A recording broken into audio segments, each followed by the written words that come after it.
Hello.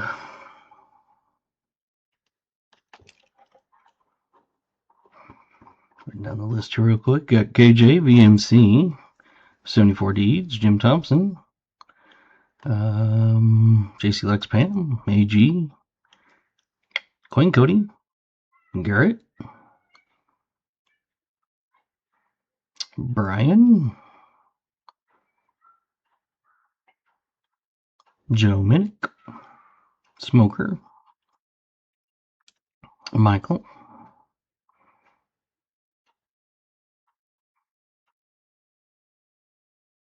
BH, Maple Leaf, Mike Schleiz, Cap Vic, New Marshall. So now I'm going to start getting, I got KJ Story 20.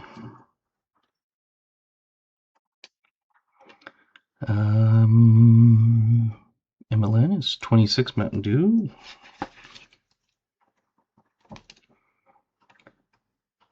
We have VMC Barks 27.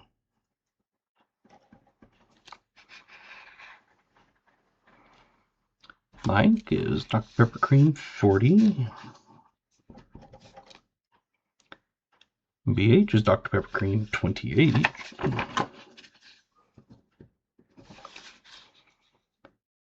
Captain Vic. Oh, where did it go? There we go. 41 Pepsi Zero.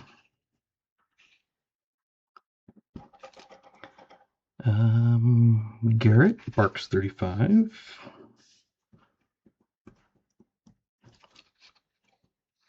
AG is Barks 35.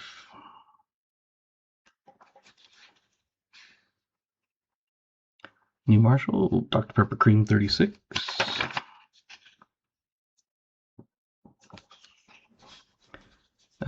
Otis is Bart's 0. I'll count that as Barks, though. Haha. Let's see. Hey, Gatita. Otis. Jimmy. Let's see. Jim Thompson, Fresca Peach 35. Michael Rose is Sprite 041.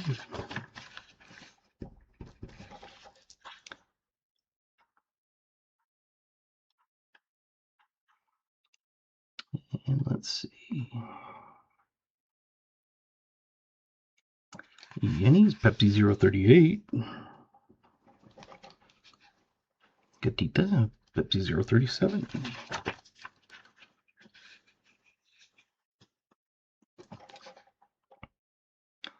Brian, Dr. Pepper Cream 39.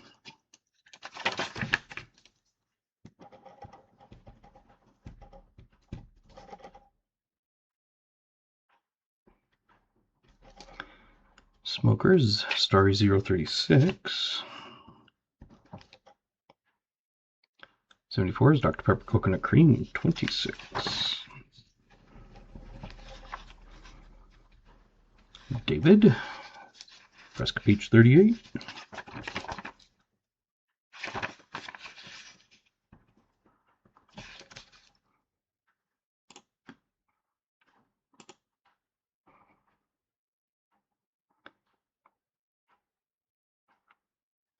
Jimmy says Fresca Peach 35.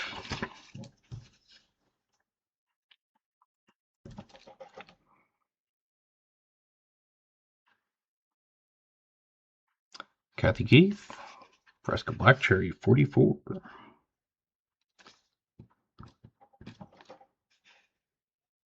Joseph Wells, Fanta Orange 16.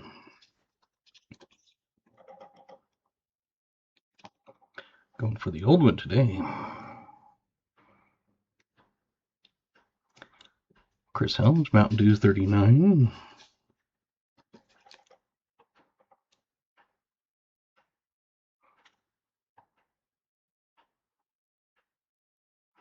Bellows, Mountain Dew 0, 38.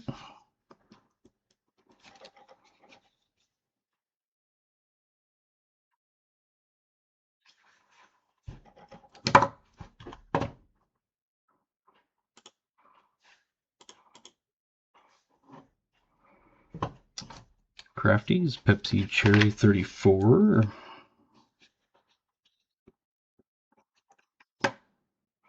I see we're at 25 likes, it looks like.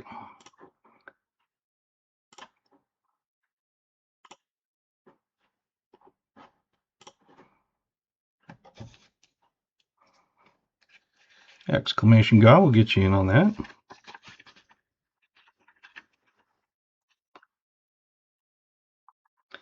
I'm just going to run down the list, and if you don't hear your name, please tag me, let me know with what your choices are.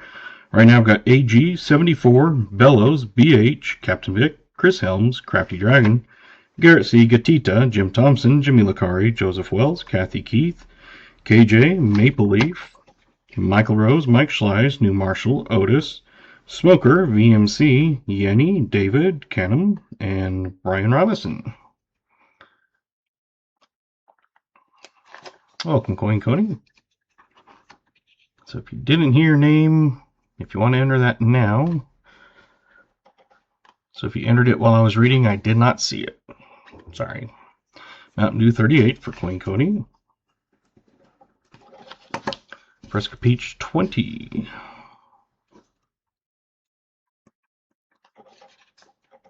And I try to get them all, but sometimes when you go to scroll, it kind of moves you all around a little bit. So that's why I like to go down them. Hey, Renee and me. Got 25 likes going on right now. We have 29 people in, so we're already past that. JC says Dr. Pepper Coconut Cream 39.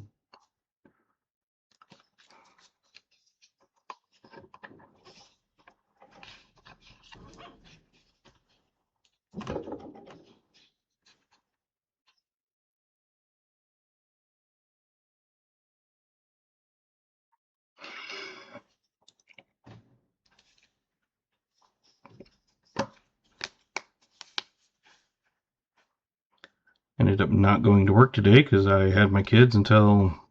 Yeah, I got AG. Bent Orange 036. I thought I got you, but let me just double check. 36. I had you at 38, so I'll change that to 36 for you.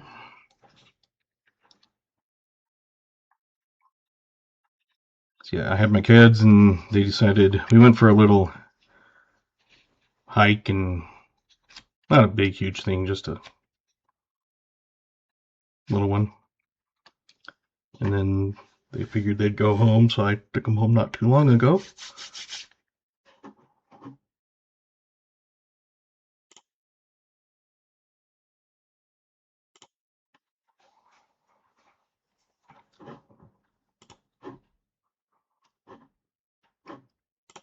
I'm going to resume it for just a second here while I switch over. Got to change one of my windows there. Got to put it on live chat. Make sure I'm on. Yep, I am on live chat. Billy says 1939.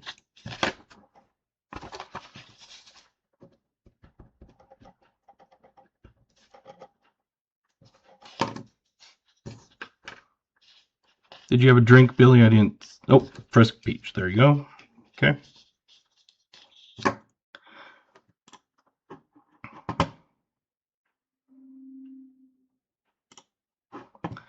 All right. So I'm going to close those entries. Pick a winner. First one of the night. That's BH.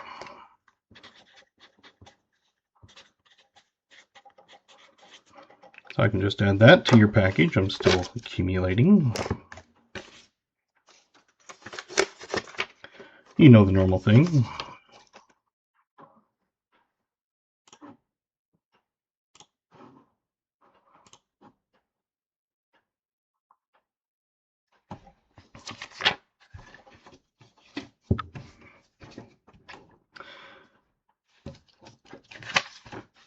And we had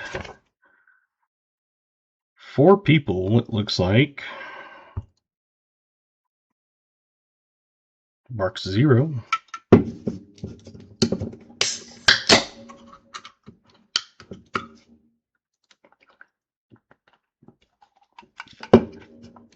For barks, I had AG, Garrett, C, Otis, and VMC.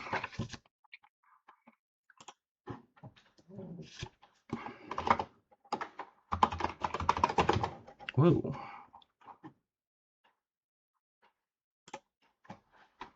Don't know where I was doing that, but okay.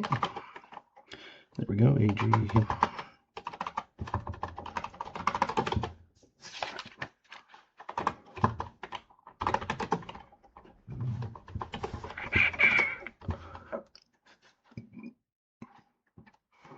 Yeah.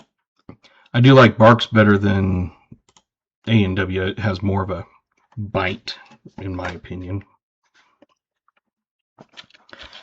So 74 for his second box. He also chose a nickel pack.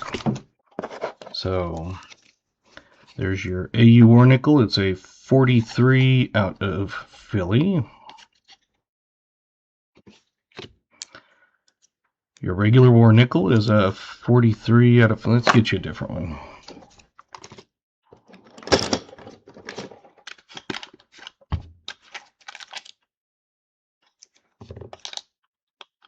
Try not to give two of the same kind.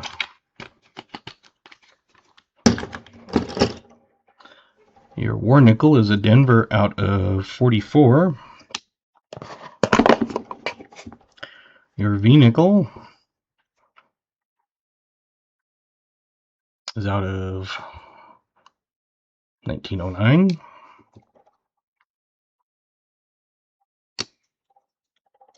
Your Buffaloes, I have a 37 out of Denver. And a Philly 36. So there are your coins for your coin pack.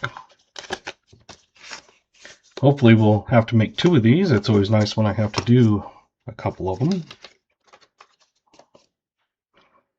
Oh. My lights dimmed a couple times. Hopefully my power doesn't go out.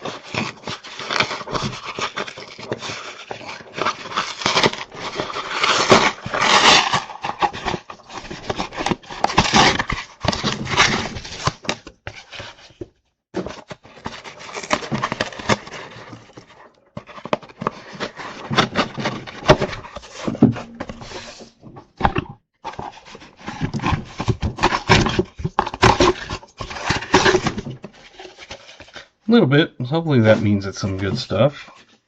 Any obvious enders? I'm not seeing any wars or buffaloes. I do see some older looking ones, so let's see what we get. We do have a halftime box. And when I get to that, we'll go over the rules for the halftime box. So I'm just coloring the end so I remember to notice.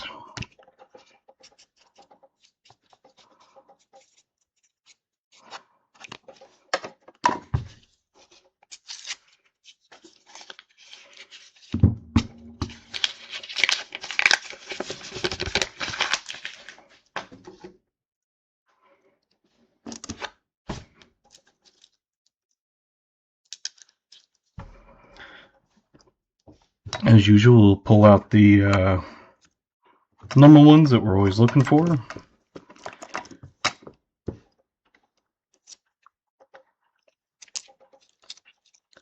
So we'll crack into it and see what we've got.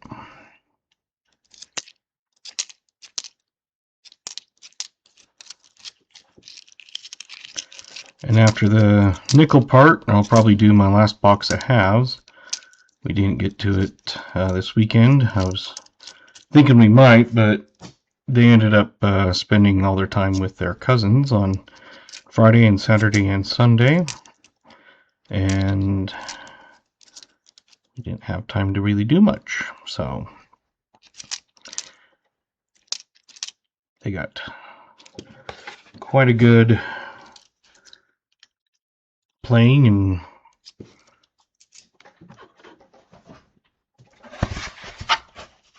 daughter got kind of worn down, so today she was a little bit tired.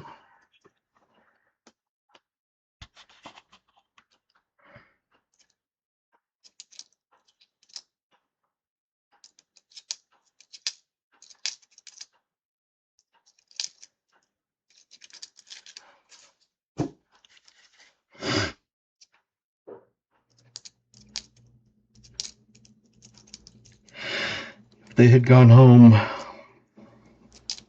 earlier, I would have gone into work, but by the time I took them home, and it was already like 3, so I was like, I'm not going to go in for an hour or 2.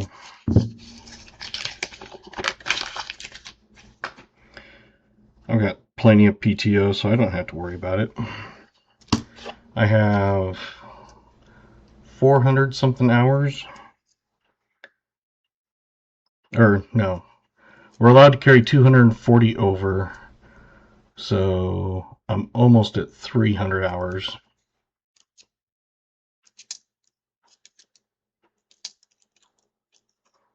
So basically this paycheck coming up will cover my PTO for today, because I actually make more than an 8 hours. I get about 8.3 or something. No, just save them up until I use them. But some people, you know, they have 60 or 70 hours, and then they're always like, I don't have enough, I can't go on vacation. It's like, well, because you're always taking every freaking day off.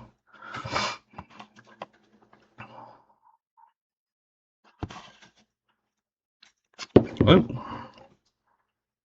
let MLA on there. We have an old one right away, 1940.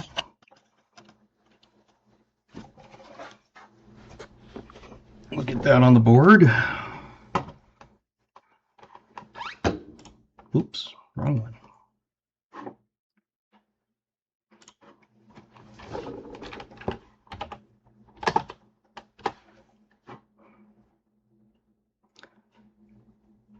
New Marshall at 42.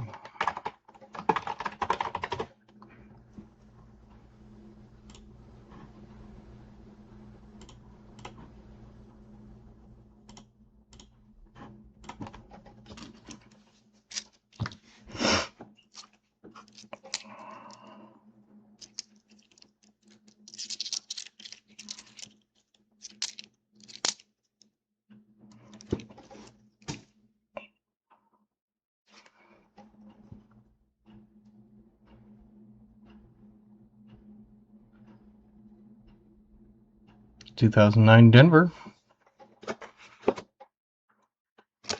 Get that on the board.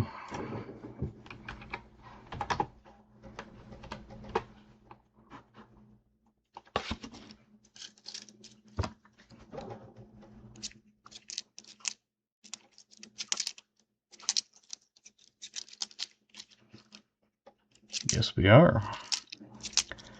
A 1940 and 2009.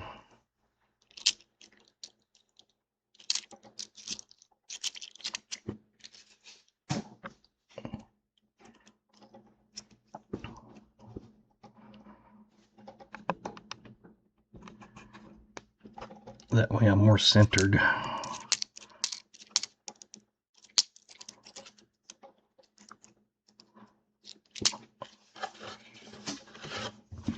Two rolls, 2 finds.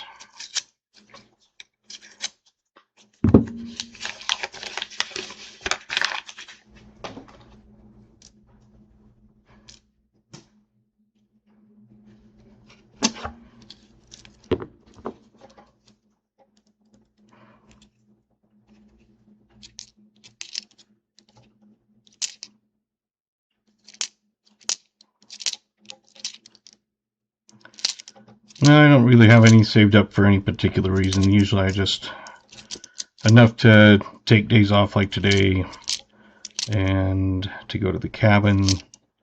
I take a week off in the summer and do that. And like Christmas and Thanksgiving and that sort of thing, I take a few extra days.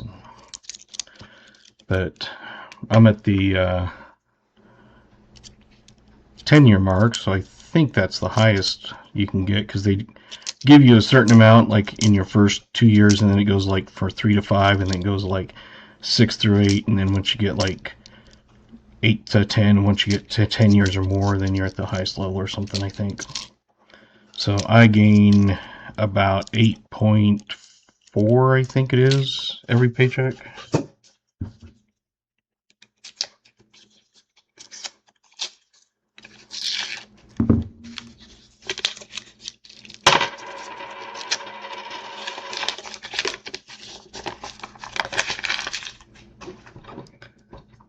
So like I said, the day I took off today, I still have more than I started with.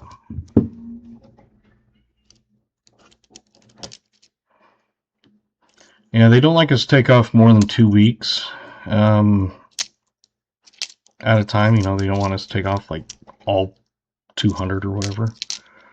But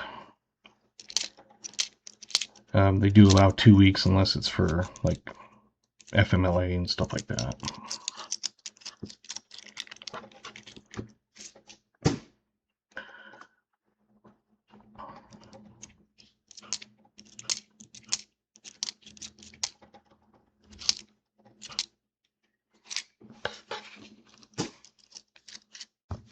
Whenever I see that Michael Rose BLQ, I always think it says Barks.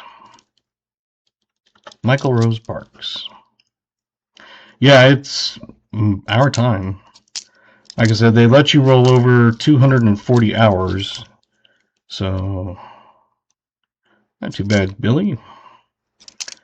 So I always end up, I was having to, they allow you to cash up to 80 hours out per year. So usually in around November, I'd figure out how many more hours I'm going to get per paycheck, and then get the amount of time that I was going to take off with like Thanksgiving and Christmas, and what it would end up leaving me. And I'd usually end up cashing out like 80. And this year I was kind of like, you know what? I'm not doing that. I'm not just going to cash it out and just work. It's like I've got savings. It's all it does is goes into my savings anyway. So I was taking like every Tuesday basically. I would take other random days. I'd be like, I'm not going to come in on this day or this day, and how about that day? So last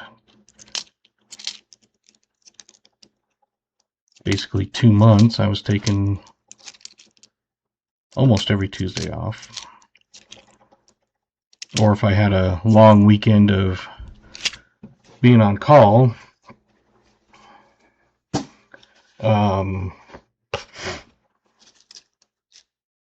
I would just say, I'm not coming in on today. And I would tell them if I'm not there, it's because I'm taking Monday off. But now I don't have to work all that call, which is a good and bad, because now I don't have all of my call hours. I only get a little bit of call hours.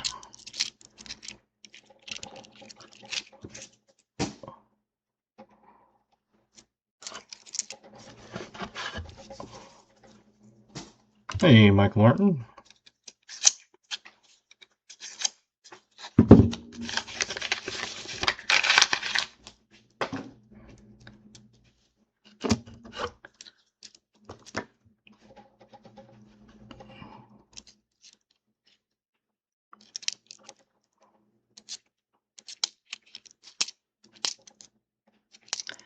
So it's one of those that I can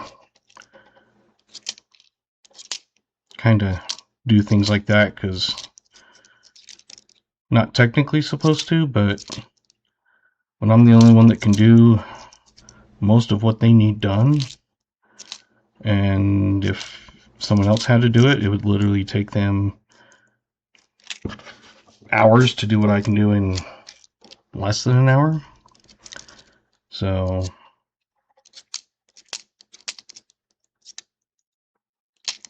I think that's why they kind of let me get away with some of that stuff. I don't use it, but you know, it's one of those that they can just not come in one day. They can just be like, yeah, I don't feel well, I'm not coming in. Some days it's just like, just too tired after working all the call. Sorry.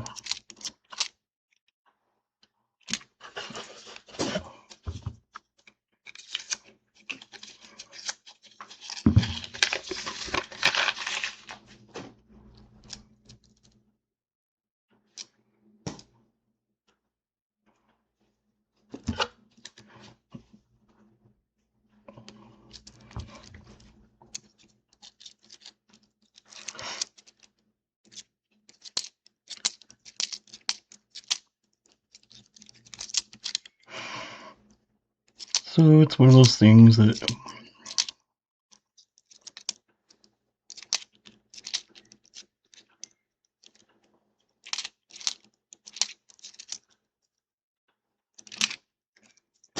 I don't feel bad about taking a random day with if I feel like it.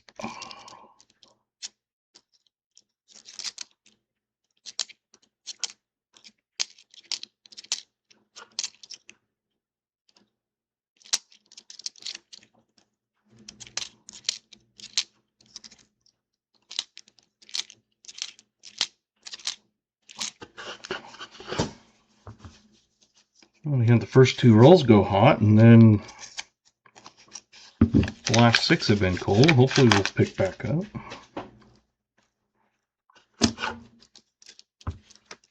Hey, Joey Brown. Did we lose audio? Not that I know of. Can everybody hear me? Didn't say no one else is.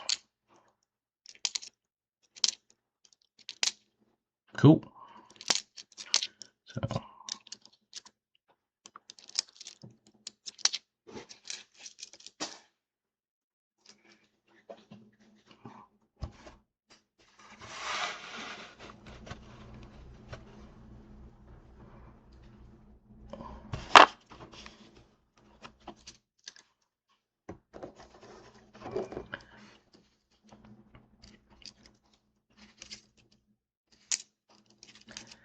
So if they let someone go, they have to pay out all their PTO, not just up to the 240, but whatever they have until that time.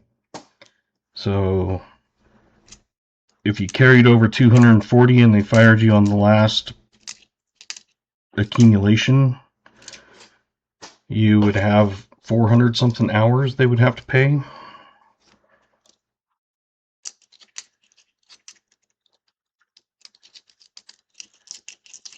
So every month on the journal entries, I have to make an accrual. So I put it what the amount of dollars at that time is on the 31st or 30th or whatever the last day, and then reverse it on the 1st and accrue everything so that, because it is considered a liability, because we'd have to pay it out. So that's one of our accruals that we have to do. Or I should say that I have to do.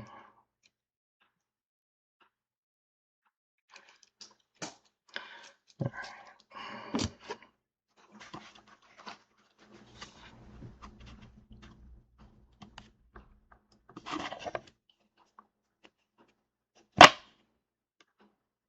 I got one from the 50s, 58.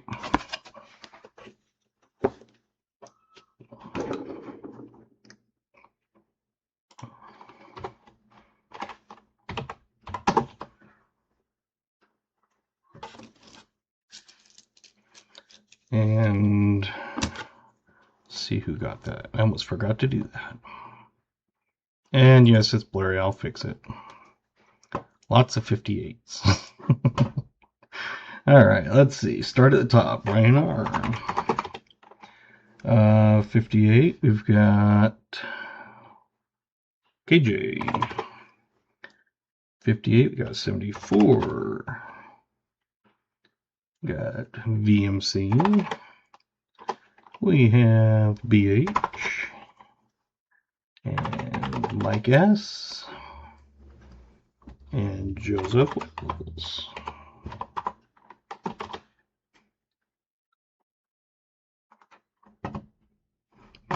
Alright, so I had Brian R, KJ, 74, VMC, BH, Mike S, and Joseph.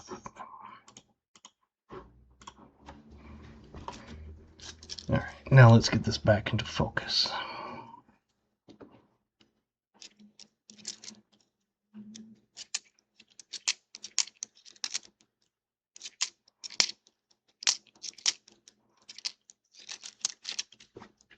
Hey, Indigenous. Welcome.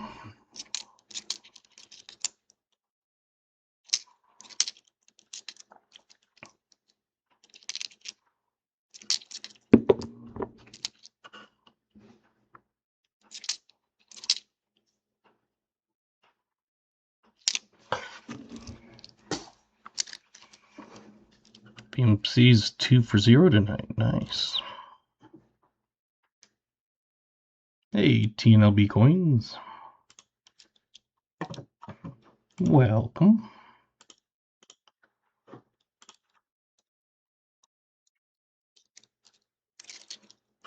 If you haven't subscribed, you can subscribe and get instant points if you haven't already got any. Otherwise, it makes you be in the chat for like 5 minutes or something before it starts accumulating very slowly. But subscribing gets you instant points.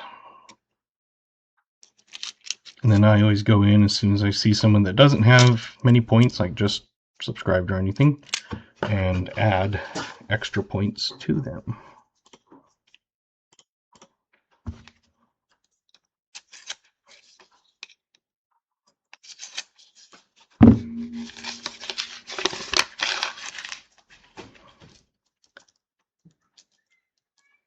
This is roll 10.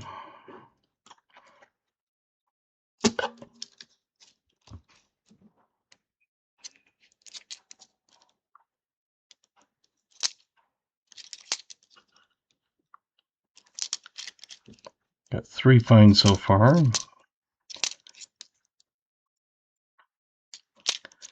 Don't know who the oldest of the box is yet, but I know some people had them pretty close. I don't know if we had. Yep. I was going to say right now, Mike Schleiz is exactly on it, 1940.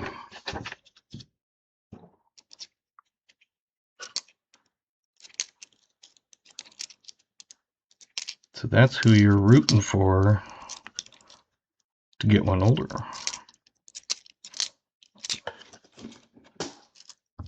To me, it doesn't matter who gets it.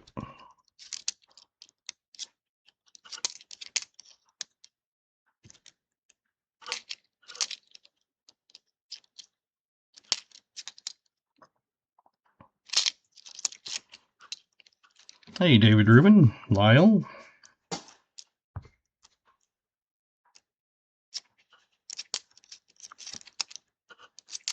Can't remember when I sent your package for your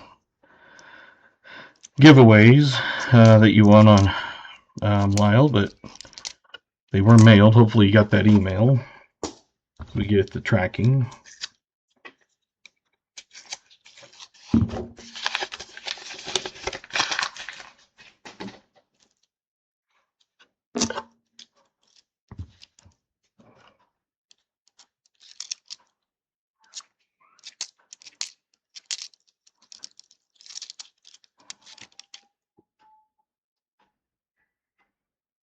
The 40?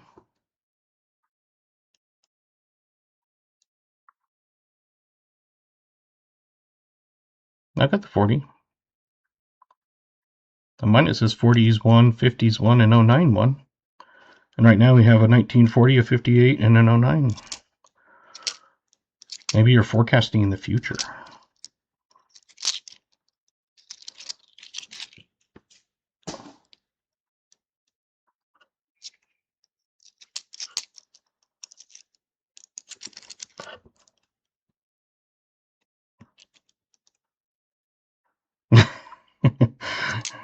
Not a problem. I figured it's like something like that.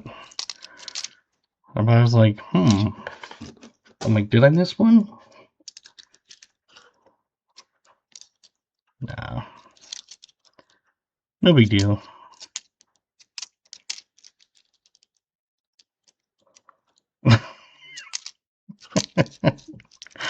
Yeah. It looked like the one was still inside. I don't know if both were. I think there was two in that one. But it looked like there was at least one flip that was in there. So hopefully both of them were both of them were in there.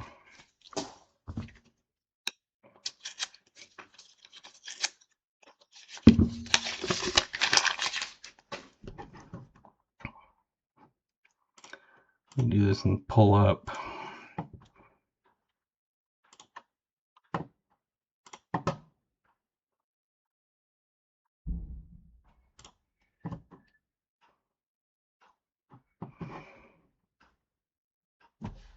I had,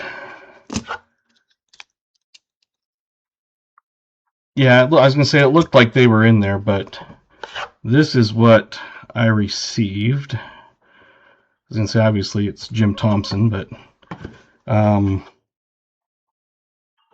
came in this, all ripped up, torn in half, and you can see the flip right there, and it looks like part of it right there. So at least both were in there.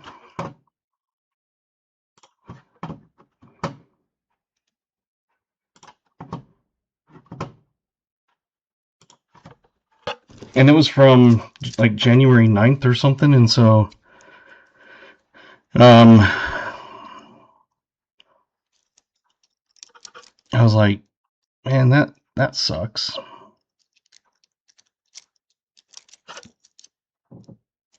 The only thing I can figure is they didn't read the big non-machinable that's stamped in red like it's supposed to be,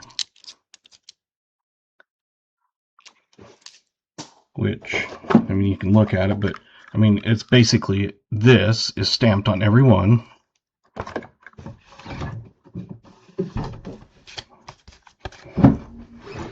Ow.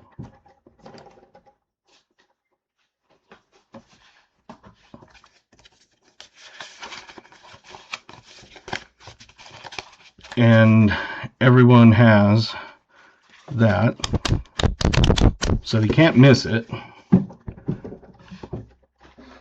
I believe it. Took them over 2 weeks to finally deliver a priority mail, or priority mail package.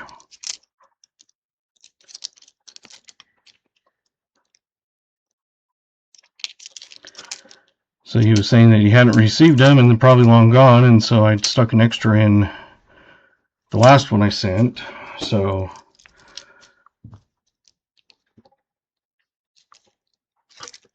you'll be receiving a second one, an extra one.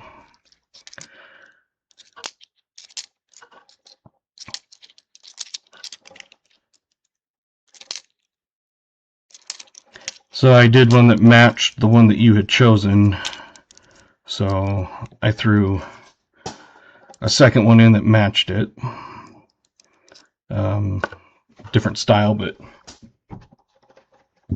same thing.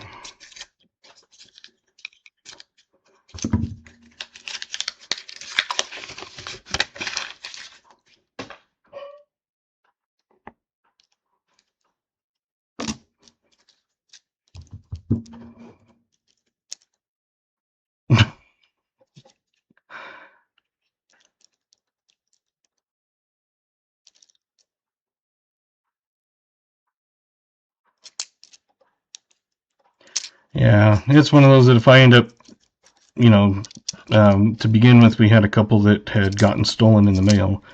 Not the same person. There was a couple different people that had said, mine, I got my envelope, but it was sliced open.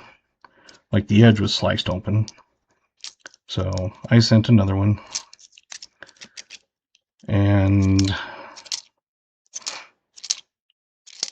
I just put it down as, I mean, it's basically whatever it is, you know, my cost and postage, and so I just put it in as one of my expenses is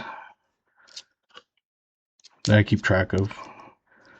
Businesses would consider it shrinkage, but I don't think I keep track of that specifically because I don't have much. I did the same thing when I was supposed to send it to Crafty, and I sent it to Gatita. Not even the same area. And Gatita was like, "Why did you send me this?" I was like, oops, I know exactly what I did when I was cut and pasting addresses. I cut and pasted the wrong one.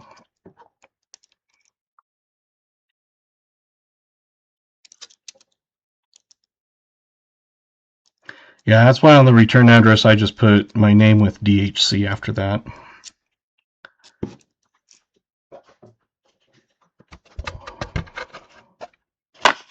So then I resent one to Crafty like I was supposed to. So it was one of those, I was like, whoops. I was like, well, congratulations, Gatita, you got an extra round.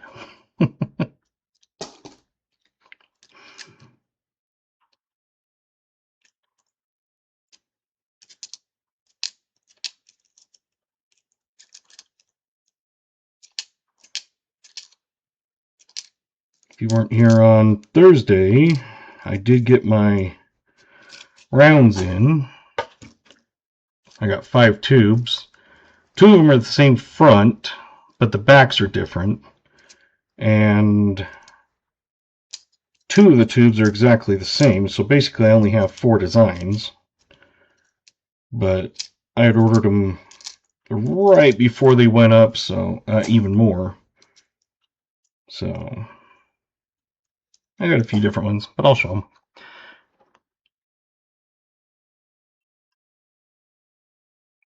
There we go. 2009. Numero 2. Hey, Jim Thompson. Just tipped $10. Sweet. The nice thing with going through the tip is they don't take 30% of it. Because YouTube takes 30% of everything. Super chats, memberships, tip, super stickers, all that. And the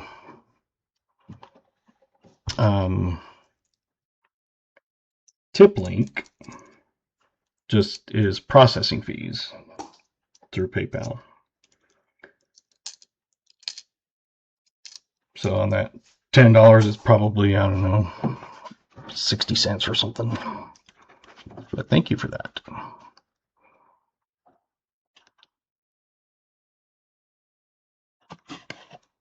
Yeah.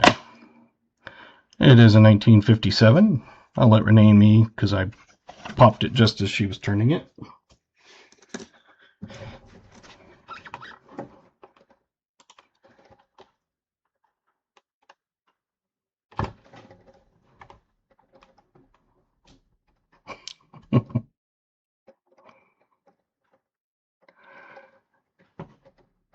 All right, let's see. A 57. Who got 57? Got 52, 54, 55, 56 for Enmarsh.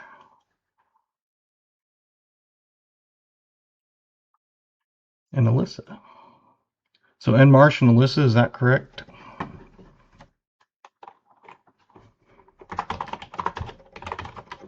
Both at 56.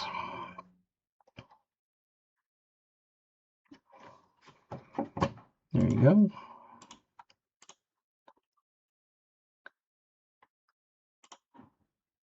Don't know if you're still here, Indigenous, but I'm going to get you some points so you can gamble.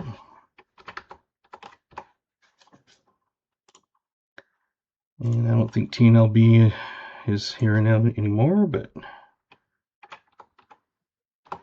get you some points.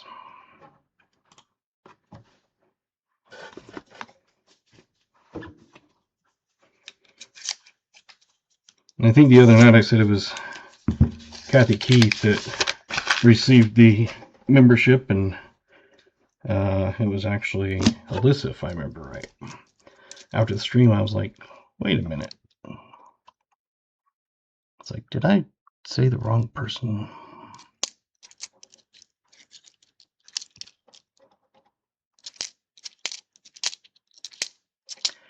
And if you did get the searcher or the hunter level, the searcher level gets one of my vinyl heavy duty stickers, so you can like put on a cup and still wash it and stuff. And my hunter level also gets the magnet.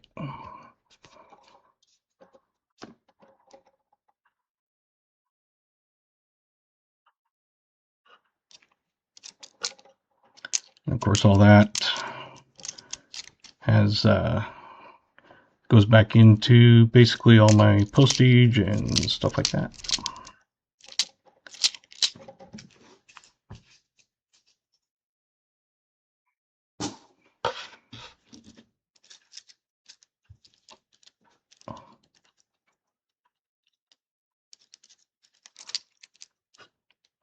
And again, if you subscribe, if you're just lurking and want to gamble, if you haven't subscribed, it'll automatically give you points to do that.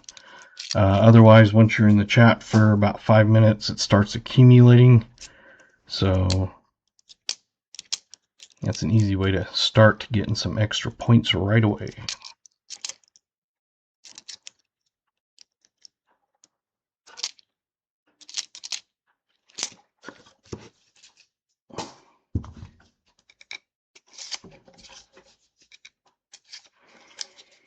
Yeah, usually it's going to be the 59 or older usually. Sometimes if it's a foreign, obviously it can be any year.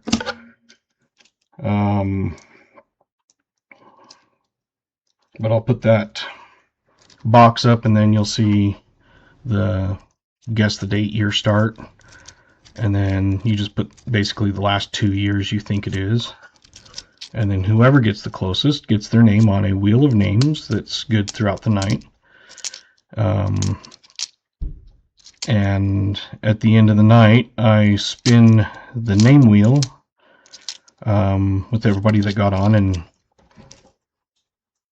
yeah, once in a while a different one gets in there, but if you win, you do not have to be present to win, but if your name is drawn, you still have to email me and accept the win with your name, address, screen name, and what you want.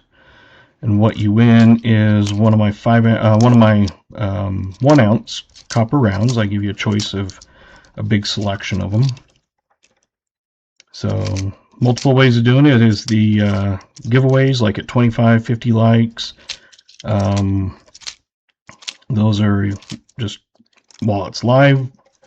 The wheel of names is all the guesses throughout the night, and then at the end of the night, I also allow anybody, when it's time to spin, I type wheel, and then everybody that types wheel gets their name on the wheel also. So some nights we have 50 names, some nights we have 110 names. I've had people with 100 names on the wheel and only one of them was theirs, and they won. And then there's times where people have 10 names on the wheel and they don't win.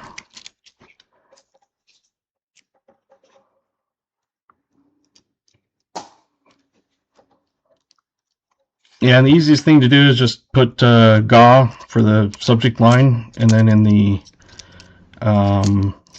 email message, give me your screen name, your regular name if it's different, and then what you won. Like, for example, BH would put 25 like, and then whatever round he chooses. Or if it's the wheel, you just put wheel and whatever round you choose. That way it just helps me keep track of things a little better. But I send that out to you free of charge, of course. You only have to be 18 or older to play. If you're under 18, you do have to have a parental acceptance, so they would have to send me an email saying you are allowed to receive a win.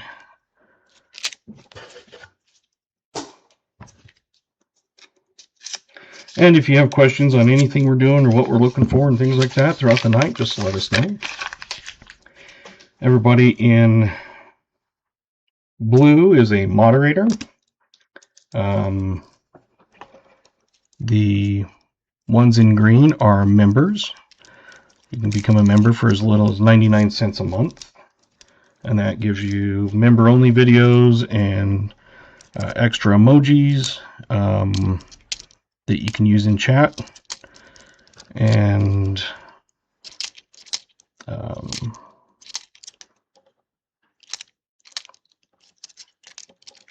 depends on the level and everything, but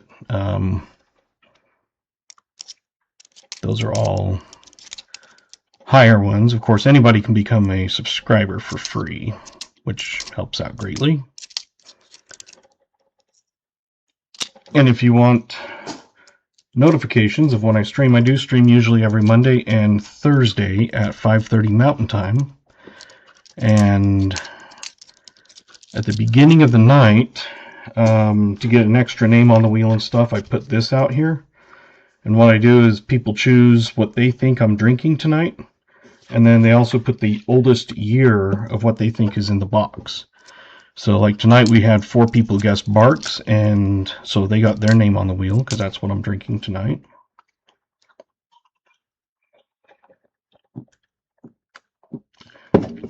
And then right now we have one person with the exact date for the oldest, but it's whatever ends up being the closest. Hey, 74 Deeds just tipped $10. Sweet, thank you.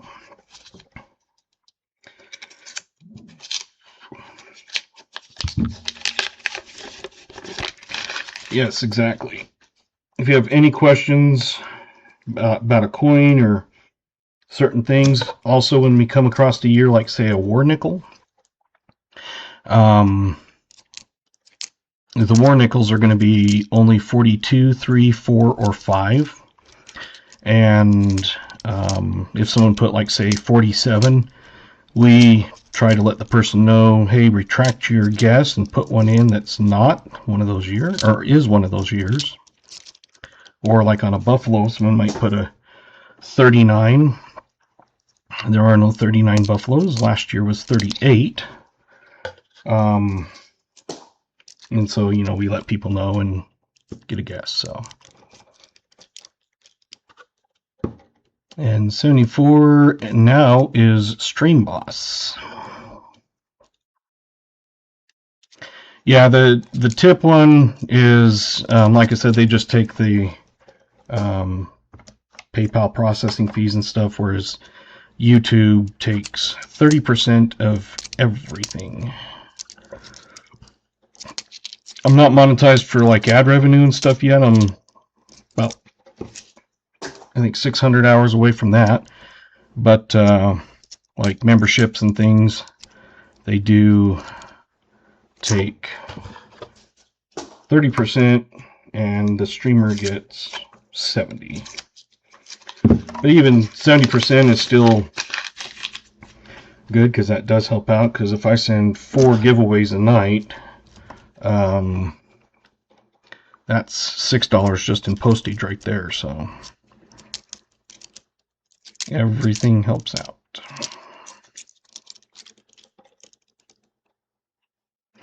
Yeah, it's one of those that I want people to enjoy themselves and not be like, well, screw you guys, you know, you didn't tell me.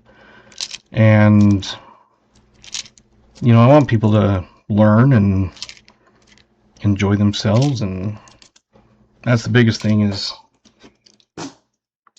it's a laid back channel. You know, some places are super rigid, and I don't watch those too often. But we try to make it fun and, you know, do the little guessing games and stuff. And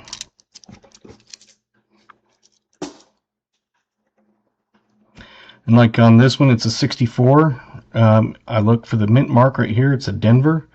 And if it's a 64 Denver, I pull it to the side. And at the end of the night, I check those for D over D, a repunched mint mark. And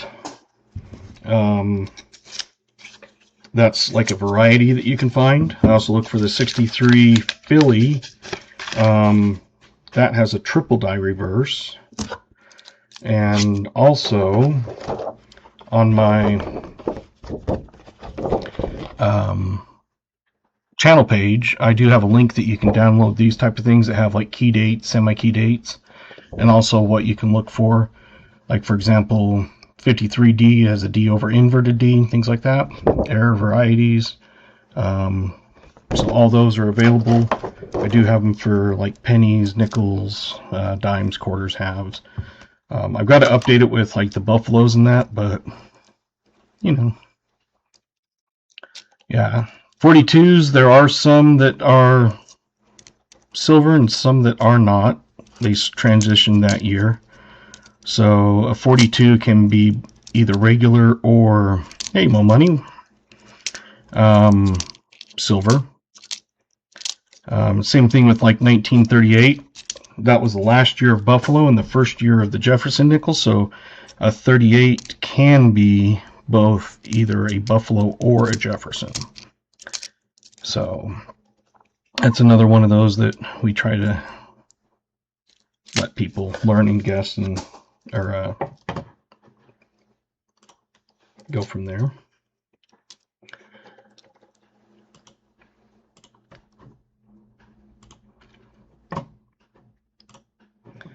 And I've been asked before, but I'll just show you here on my channel page. You go to @DadHuntsCoins, takes you straight to it, and I've got these links. I've got my cheat sheet. I've got my silver and gold stack, my gold find or my coin finds, things like that, and of course email and things.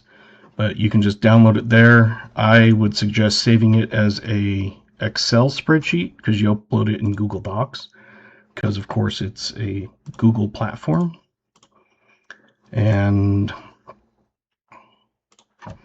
those are all available free. I don't charge. I know some places charge for those, like you have to become a member to get them. I put them on there for free. My silver and gold stack, I have calculate. It has a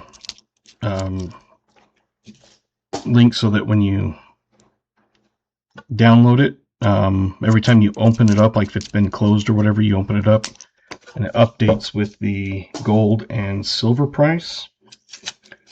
And then I have a page for like your bullion, your coins, stuff like that, so you can track it separate, you know, the highest melt value, the highest numismatic values, that sort of thing. And like I've always told people, they can take mine and use it as a template for their own. Some people like to have certain things, some don't. So you can always do it the way you like. I just build it in Excel just because I use Excel all the time. Once in a while I mess up a thing, and so then I have to re-update it, and that's why I always usually date them. Like that one I had 2025, it's because I made it then. I haven't updated anything on it, but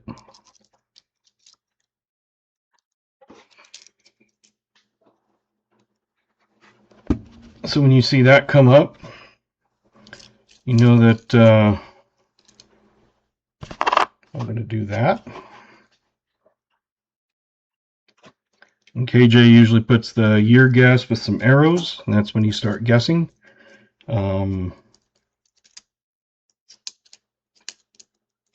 That way it helps me keep track and know where to start looking at instead of all the way back in chat. But you put the last 2 years, usually is all you have to do. It's kind of throws everybody off when you put actual like 19 whatever. Because we're always looking for the 2 year.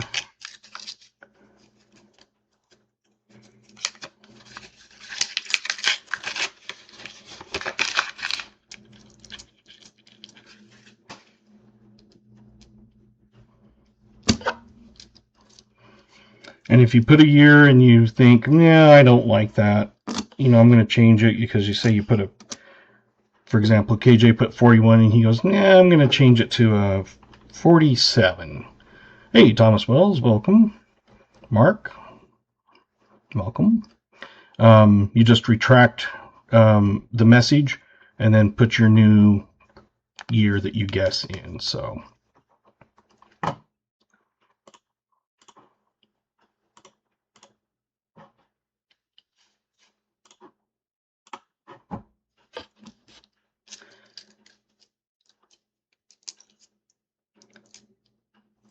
And a few rolls. I've got this one and then 1, 2 more, and then we'll do a halftime giveaway.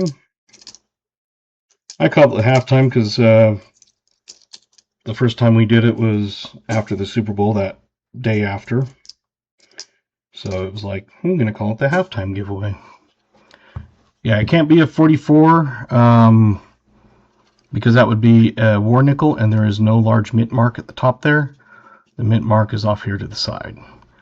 So, IT, if you want to retract that, put a new guess in, I'll let you do that. So it can be anywhere from 38 all the way up to 59 basically, except for 43, 4, and 5.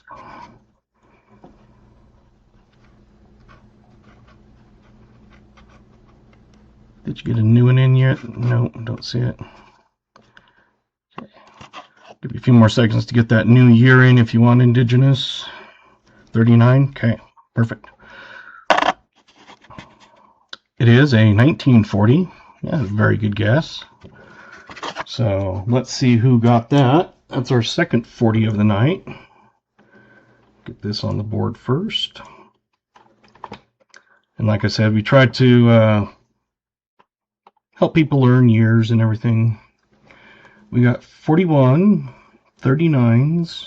Oh, Mark S. got a 40 exact. Anybody else besides Mark? I think it's just Mark.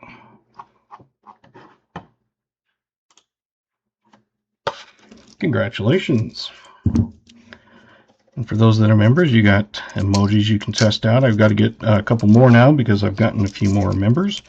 So they allow you certain amount of emojis per memberships. So, yeah, that's what can happen.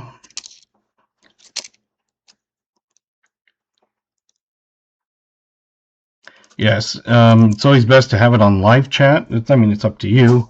I always put on live chat because sometimes messages don't show up because YouTube just thinks it's not a priority or something. It's not like I'm getting thousands of messages a minute, you know. Yep, I got Mark S on the thing, and so what I do is, this is the wheel. So I put people's names on here, and then it just adds them throughout the night. And that is what I spin when it is at the end of the night. So if, say, if Mark hadn't had guessed 40, everybody that was 1939 or 1940 would both be winner. Because on that, I let you do either side of the years, whereas this halftime one, I'll explain rules and everything.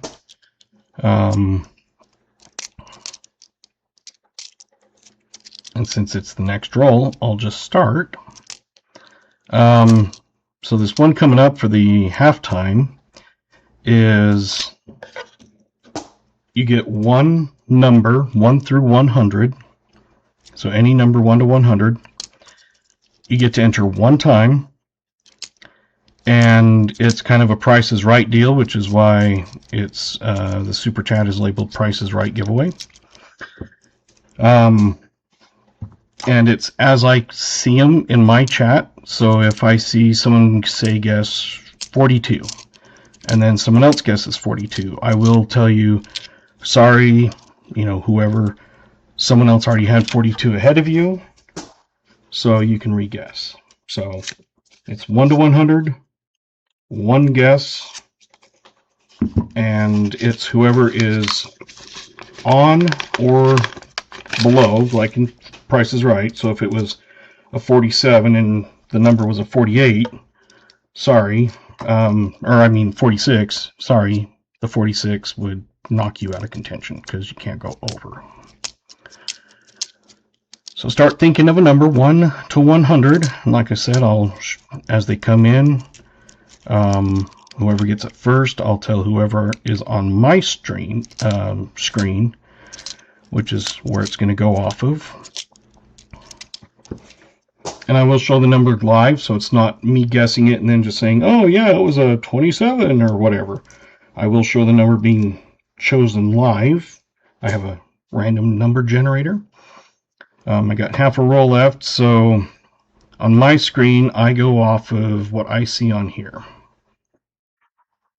So when I say my screen, that's what I'm talking about. So we got half a roll, and then we'll start doing that.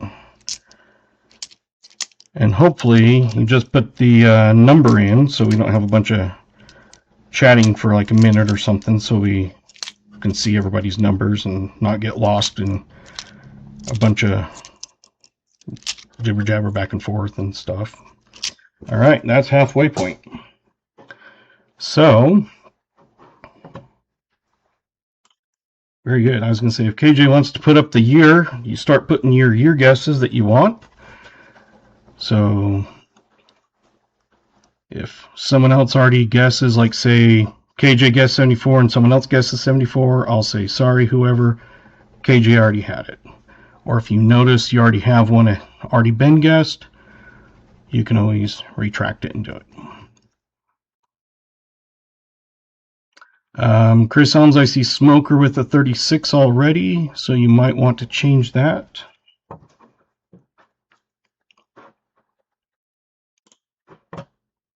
So I see Smoker right here with the 36, Chris with the 36. So Smoker gets 36 for his option.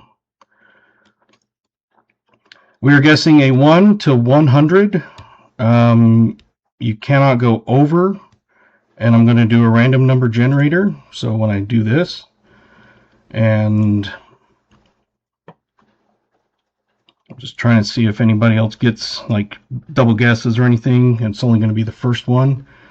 So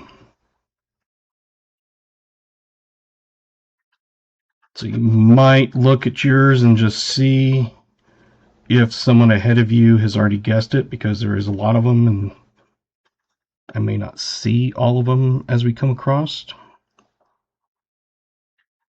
So like right now we got it 74, 72, 54, 50, 48, 13, 8, 24, 36, 42, 32, 89, 6, 39, 77, 56, 88, 14, 57, etc.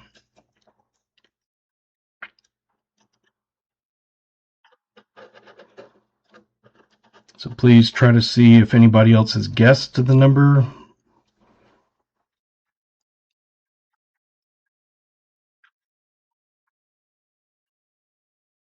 Did someone already guess a 47?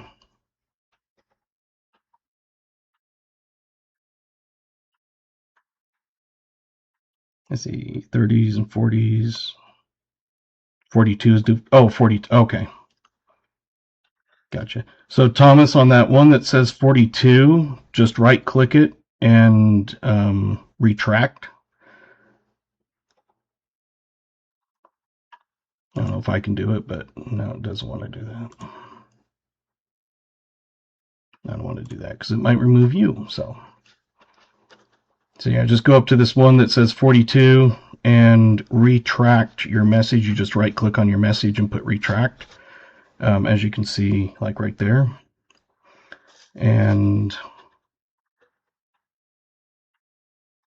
But not a huge deal. So since we know that's, you've reguessed. All right. Hey, Larry, 1 to 100. If you want to put a guess in 1 to 100, we got a halftime going on. And we're going to do a random number generator. So I'll give you about 10 seconds to get one in, and then I'll have some stop signs. So guess a number unless someone's already guessed it, and then we'll let you re-guess. So I'll give you 10, 9, 55. Okay. No other fit. Nope. Michael Rose already had 55, so retract that number and choose a different one.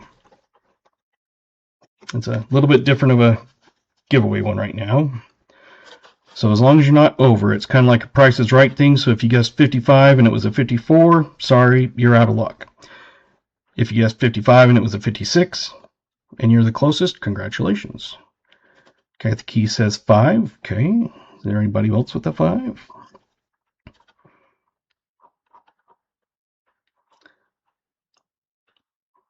Okay, 26, 23, anybody see any of those? I'm just running through them quickly. I don't see it.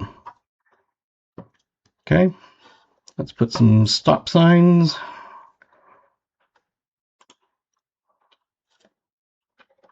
Okay, so as you can see, I've got this pulled up 1 through 100. And I'm going to generate, and so you can see it live. And the winner is whoever is closest, or either on or under the closest to 66. Let's see who 66 was. Let's see, 54.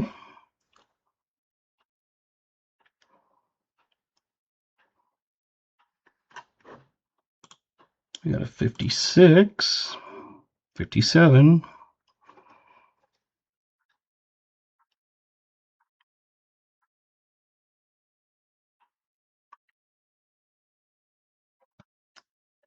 Anybody closer to 66 than 57? Hey, Fleabag. I'm seeing the closest that would be underneath would be 57. It looks like everybody's agreeing. So MLN, you need to send me an email with what you would like. We'll go through at the end and stuff. So MLN is the halftime winner.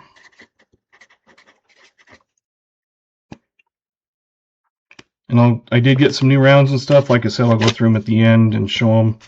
A lot of them are the same as usual, but some of them are no longer there.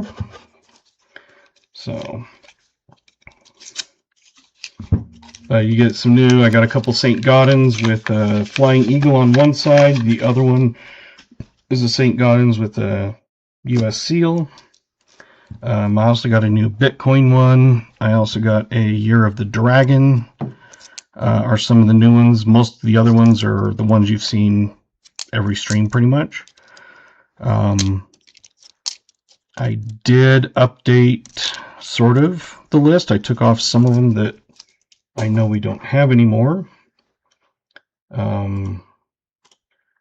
So like on this one, number 10, 15, 17, 23, 4, 6, 8, and or 24, 28, 29, and 30 are all gone. So I can send that to you, but like I said, it's the ones that I show every night. So if you've seen one in the past that you know you want, like say for example Walking Liberty or Buffalo Head, with an Indian, you know, and that sort of thing. But I will show the new ones at the end of the night. So if you end up having to go or something like that, you can always rewatch that end part when I show them.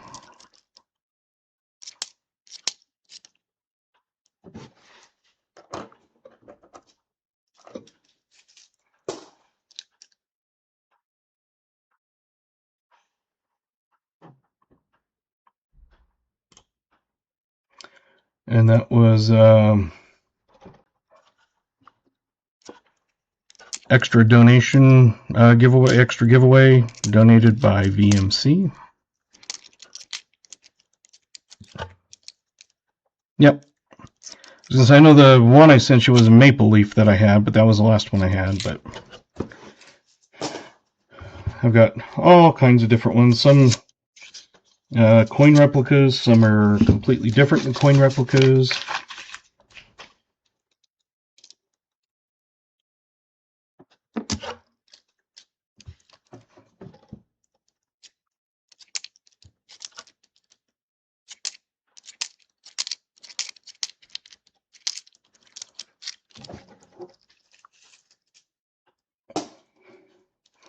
We're almost at 50 likes. We're at 44, it says, on mine, which means we're probably at 55 or 45. If you provide content and want to put your channel so people can subscribe to you, just enter exclamation ME, exclamation me. That will put your channel link up. And most of our community subscribes to one another when someone does that, so I always subscribe to anybody that asks me to. Or if I see someone that has a public notification profile, when I see someone do that, I try to, I may not get everybody, but if I miss you and you were like, hey, I want to subscribe, have you subscribe to me, just send me an email and I'll make sure I do it. Just put your channel link and you've always got a subscriber.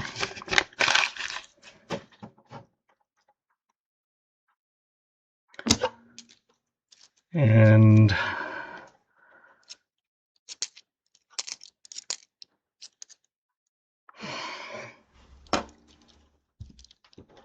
excuse me.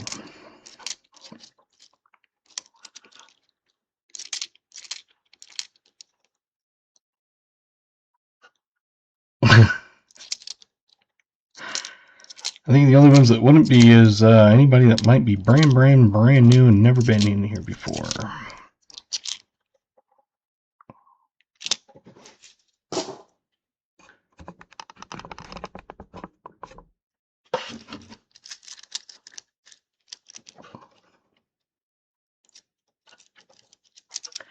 And I'm always up for things like that, so if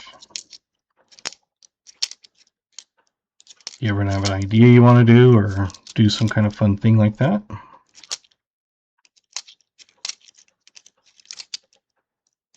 if you want to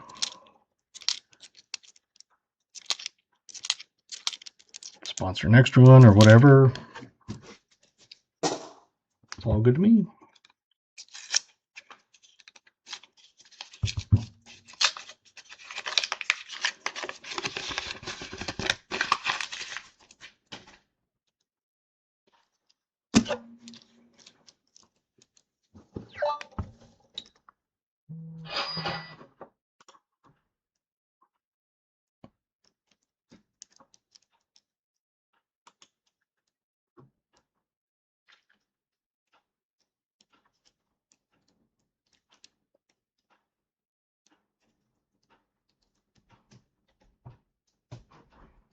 Yep.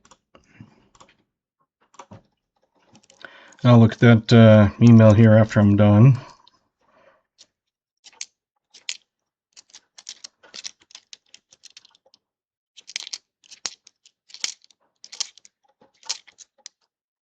And like I said, I don't have a ton of them. Most of them that I get, like on the buffaloes, are like 35, 6 and 7s, things like that. But if I see any that aren't on your list, I will look for them. That one almost threw me off. I almost put it in the reject.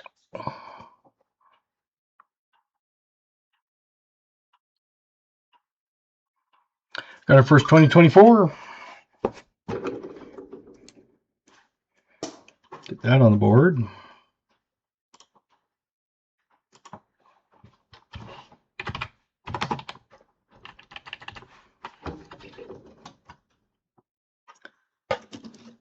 And a little bit of a slow box. Hopefully it picks up a little bit.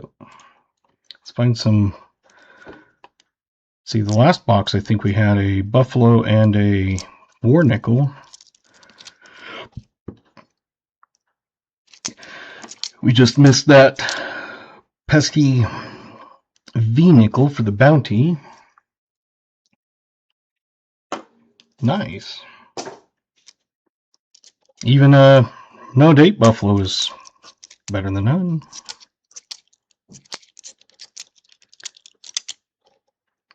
When I started doing the coin packs, the dated buffaloes were worth about $1 each.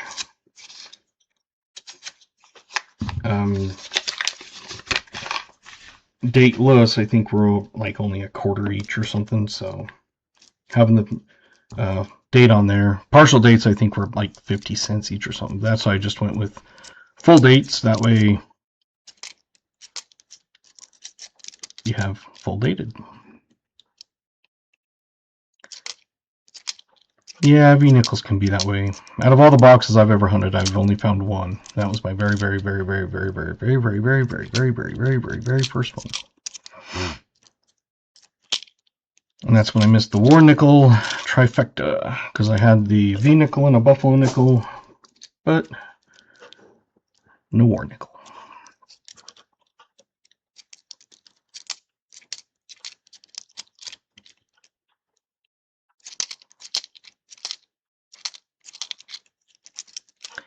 You should have plenty of points if you do run out for some weird reason. Just ask one of the mods or something. And 1910 V-nickel last week out of 30. Man.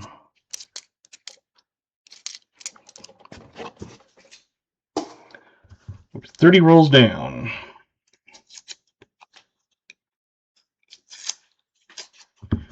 Of course, when I was doing the war nickels were only like 2 something in value at the time, and now they're what, 4? And the AU war nickels at the time are worth 8 because it was the first, or the AUs are always numismatically worth more than melt value.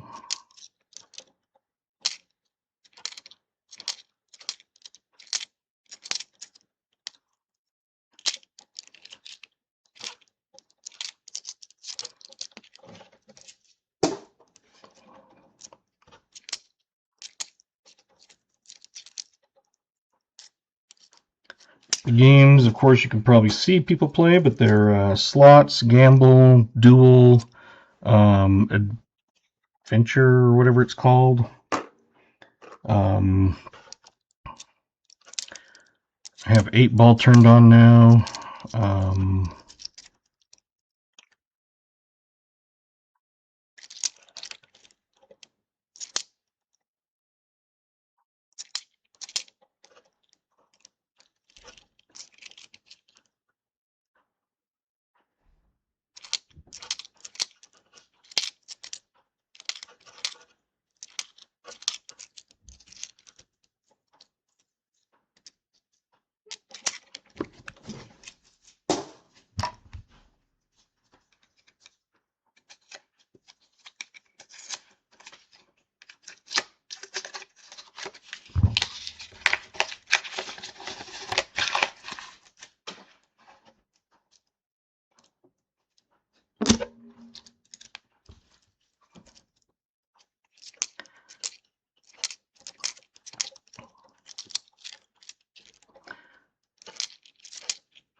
So it's one of those that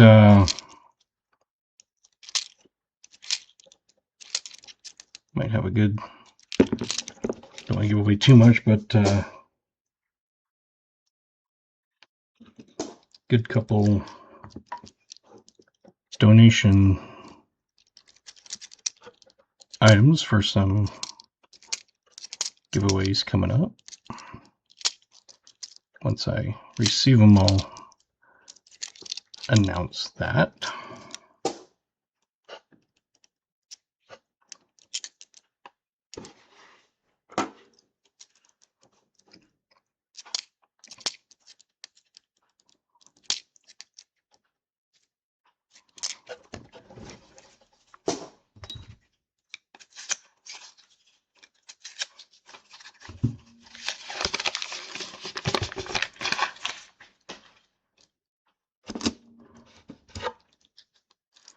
All key or semi-key dates, 11 months. Nice.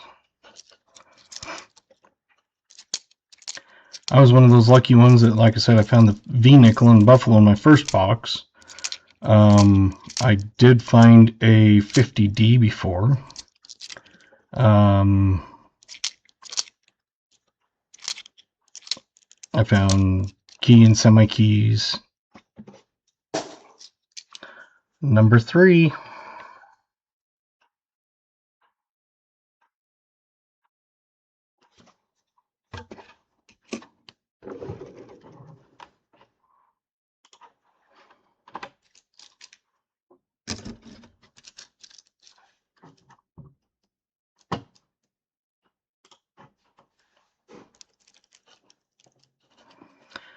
I think it's just exclamation 8-ball instead of redeem 8-ball.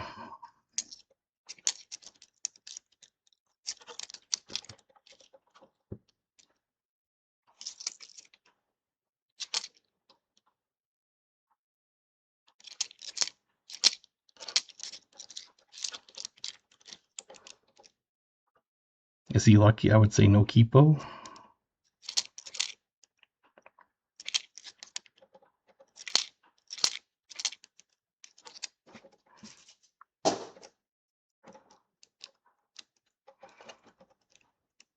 And I don't program any of those in. It's just whatever Streamlabs does, I guess.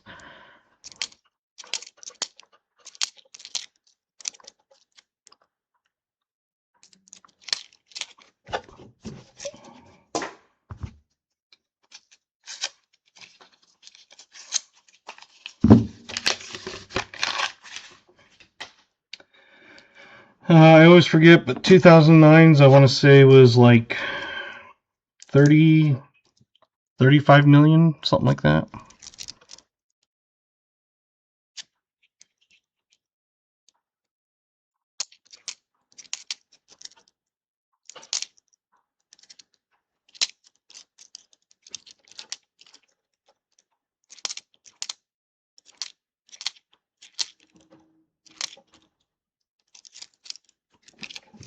Or maybe I'm thinking 24. I think 24's was like 35 million.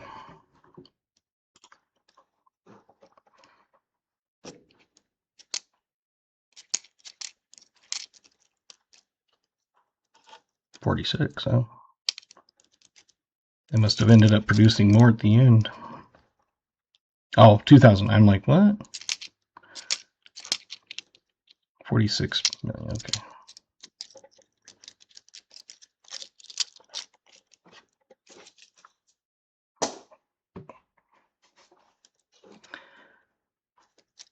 And I almost find exclusively Denver, like on 2009s and 24s. They're almost exclusively Denver. 39D was 46. Okay. I thought 35 sounded familiar, but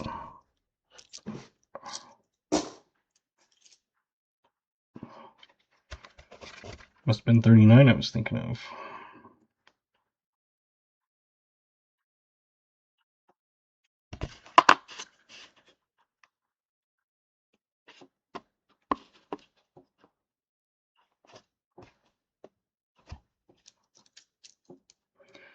Alright, we finally get one to guess. We haven't had too many of those tonight. We've only had, what, 5? No, 4. This is number 5.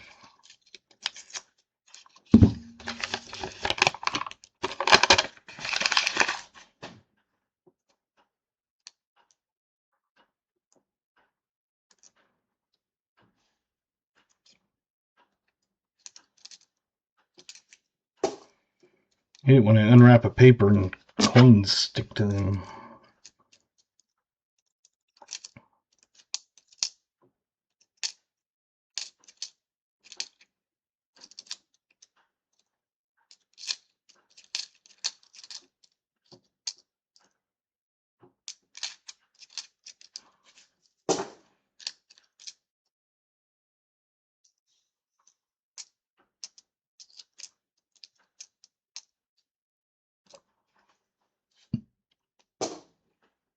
Yeah.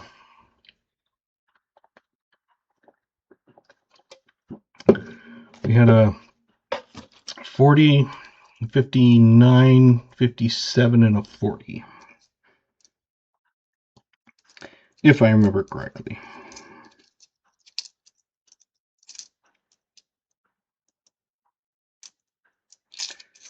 Alright. Finish up those guesses. You should have enough time since I've already gone through a roll. I'll unwrap this one and then we'll flip it.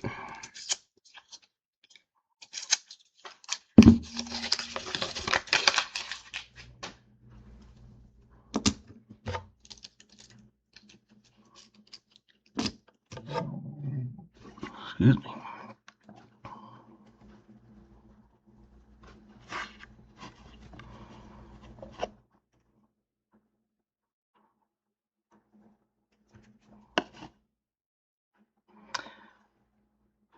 $59.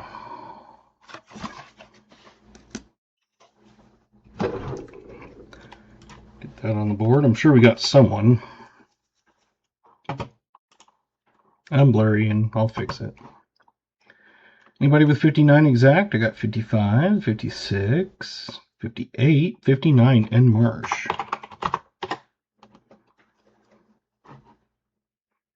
Any besides N Marsh? I was gonna say I'm only seeing one, so.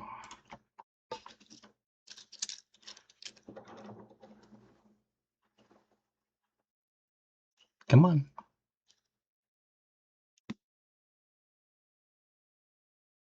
There we go.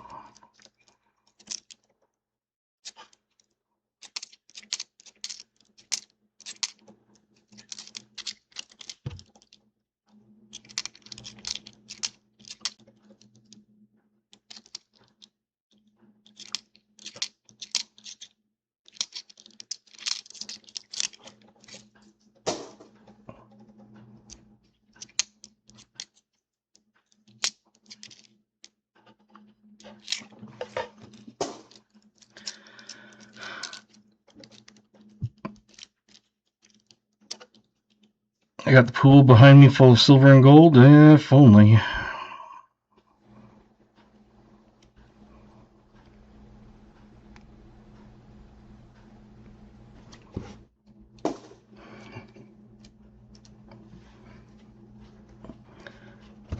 See if it's got a date, which I think I saw one.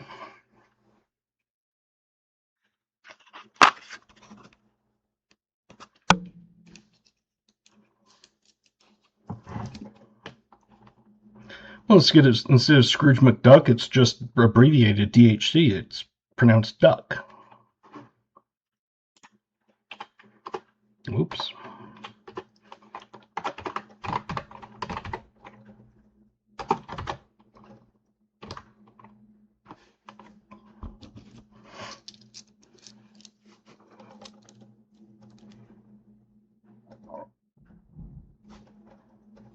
Maybe that's why it was flickering. It sounded like some thunder, or it sounded like rain, and now it sounds like some thunder.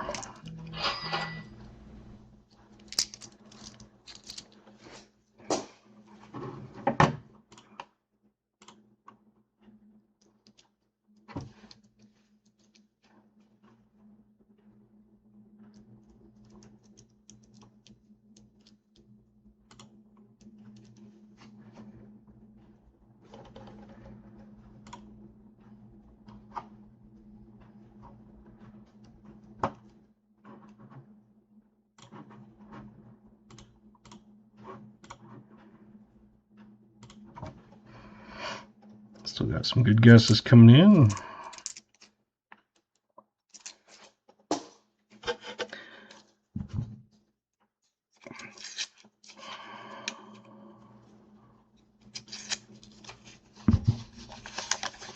It only took until roll 36 to finally get a buffalo.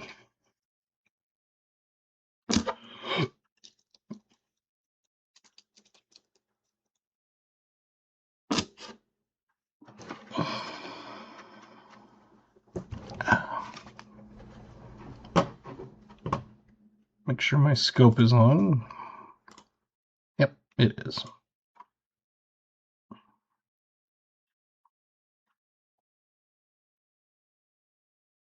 Oh, hey, Muscle Shell.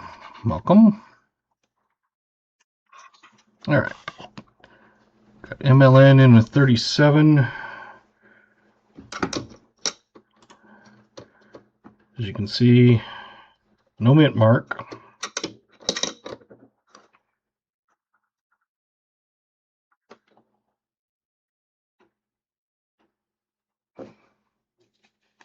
I think that's a 26. If I'm looking at it right, I would think it's a 6, not an 8.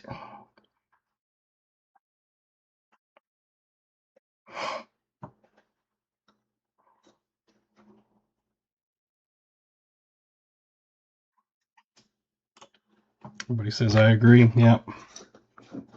Let's say it would have a little bit more of a, I'll just show it for those. On that left side, it would have more of an indentation instead of straight down. That's why I say 26. So, not bad. All right. 1926. And Deeds got it exactly on. Sweet.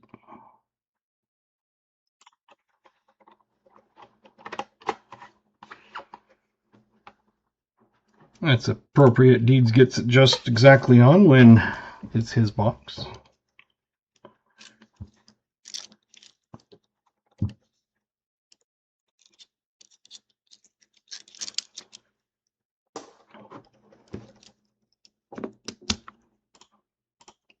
Look at one thing here.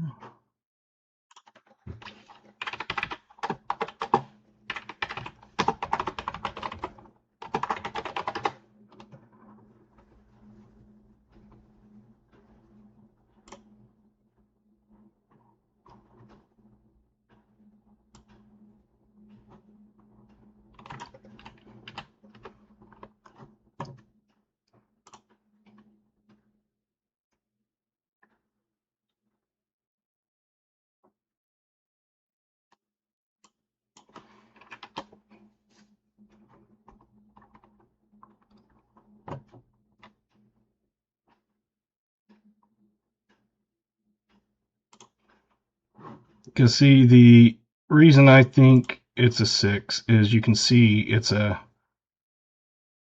actual 8 looking one. So I will say with 99.98476% accuracy, 26. 26 was your oldest skate out earlier?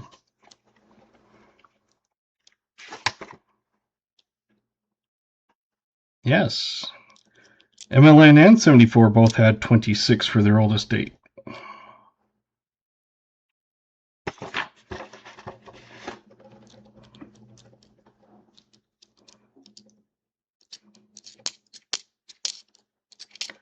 So we went from having 1 exactly on to 2 exactly on.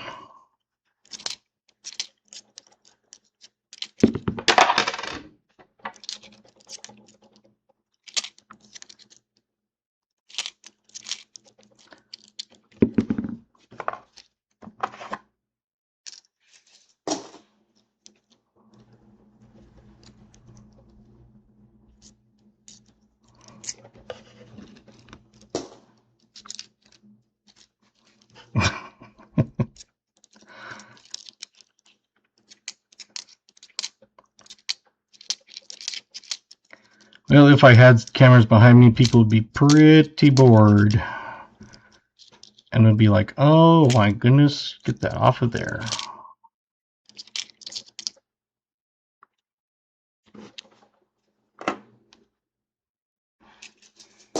Because no one wants to see this in its natural habitat.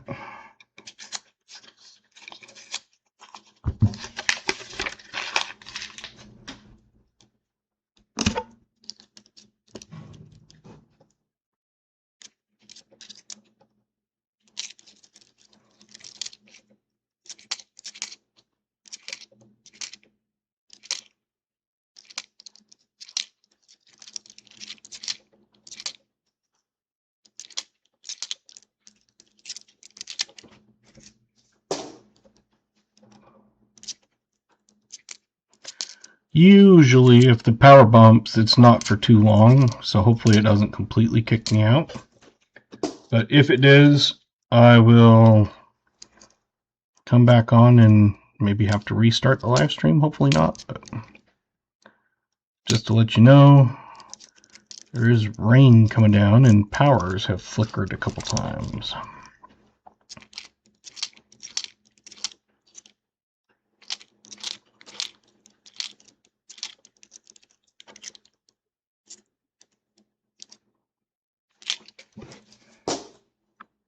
Yep.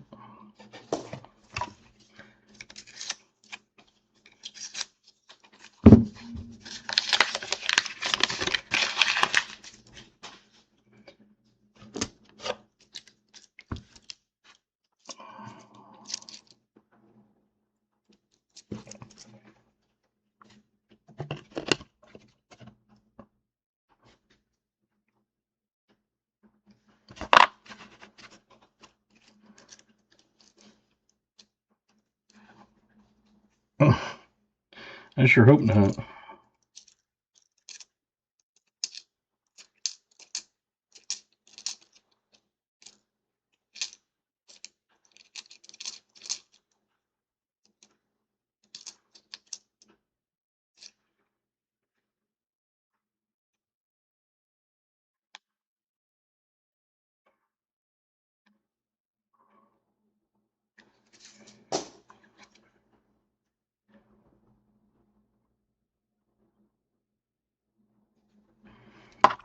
Got a second one out of this roll that we need to guess.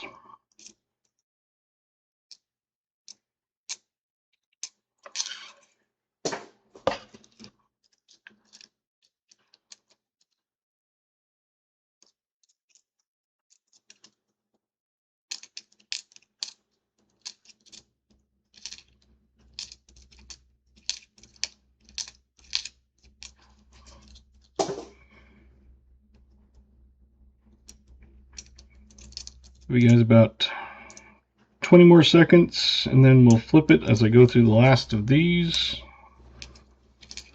And I'll open this roll, and then we'll flip it.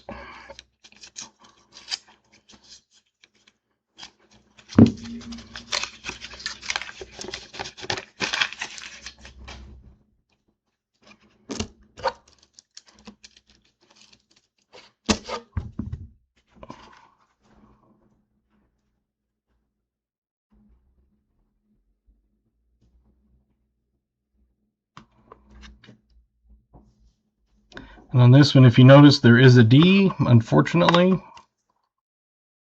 because a 55 would have been a semi-keyed 8.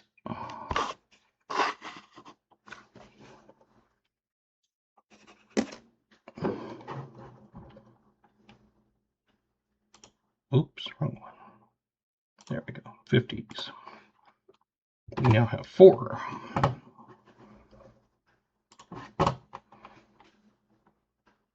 Ow. Let's see, 55, we got 54. Looks like all the 54s. Any 56s?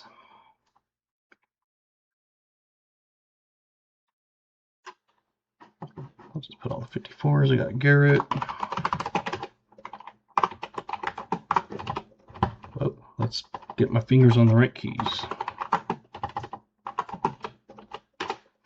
see, Garrett, Joseph,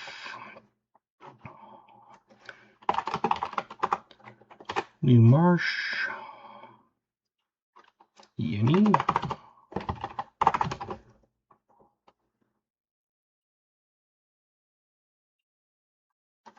TNL,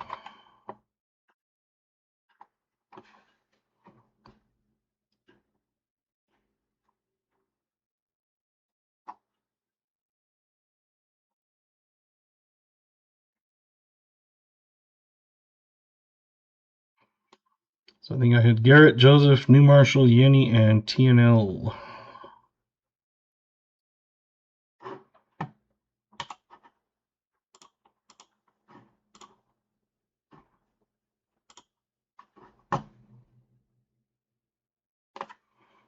Need to refresh 1 second.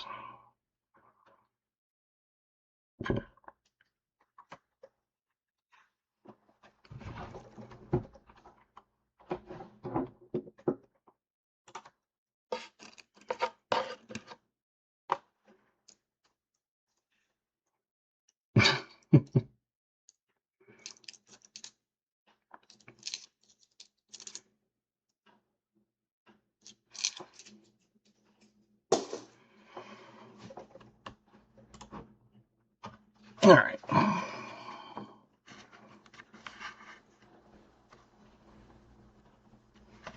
Indigenous. Okay.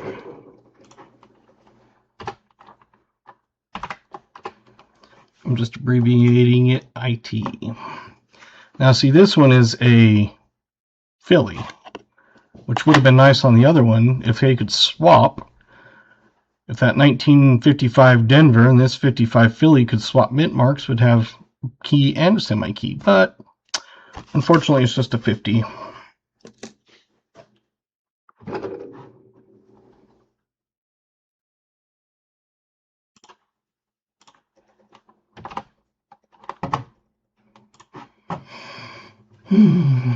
Dang 55 Philly. 56 54s.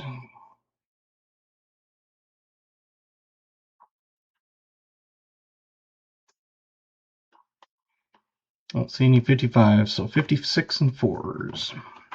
No, that was a 1950. Never mind. 50 would be Jimmy with 51. And David.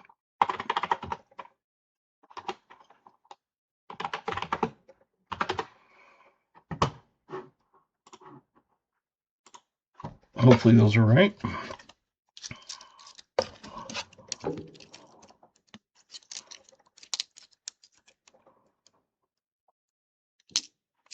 Just the 2.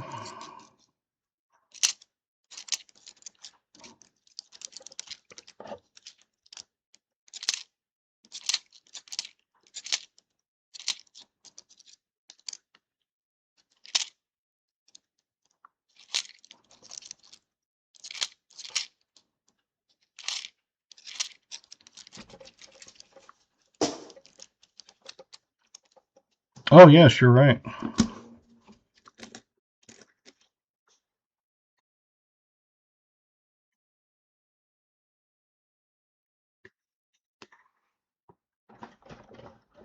Thank you, Brian. I totally forgot about that 50 Philly.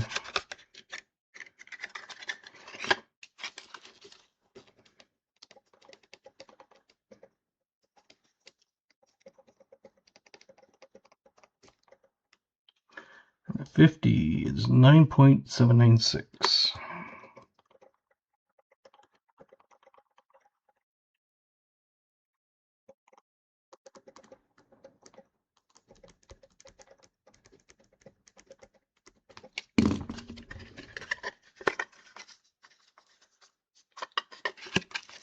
Now I just flip any of my key and semi keys for everybody since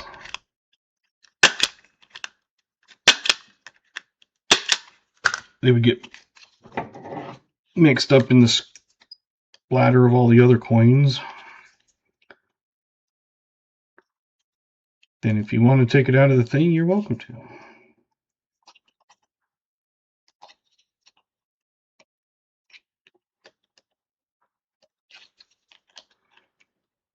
So I was too busy thinking about if you could swap those mint marks, it would have been great. I didn't even pay attention to the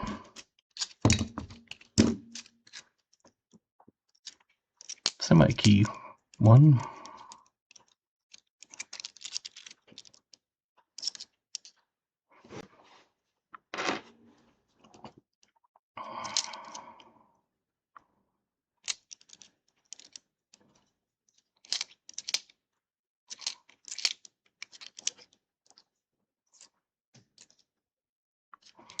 And I've got the paper right in front of me.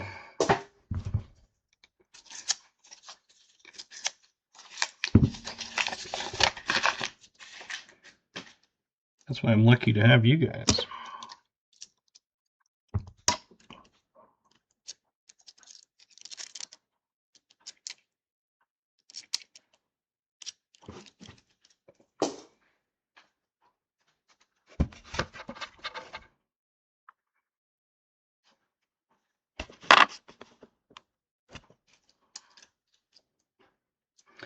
New guess.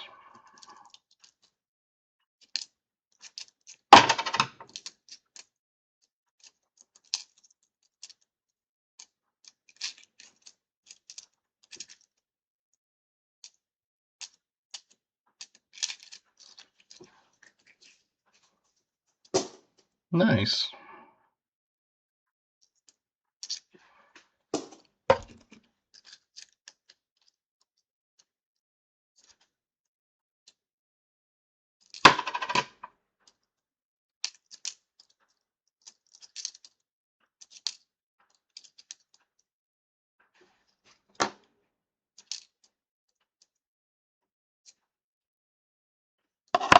Got a second one to find. A third one to find.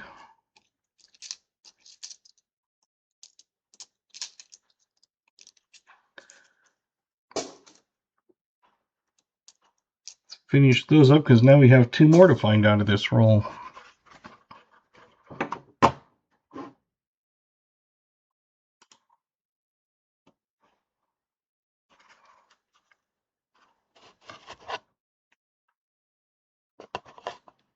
$57. Number 2.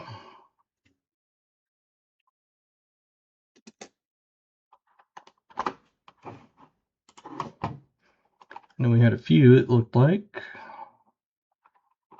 We did. 57, we have David and MLN, I think, and New Marshall.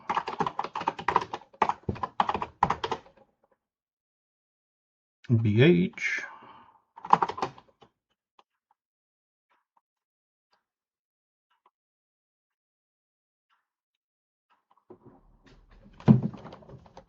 So there you go, 4 of you. David, New Marshall, MLN, and BH.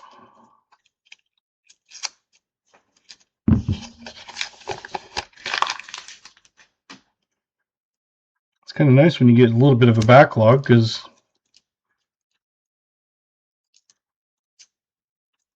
it means you have finds.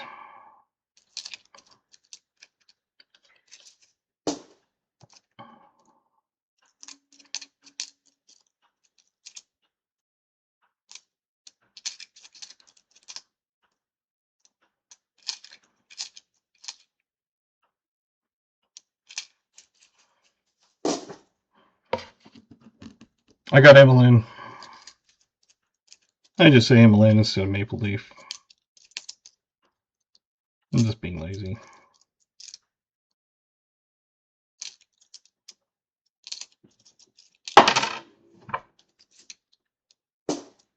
I got Maple Leaf.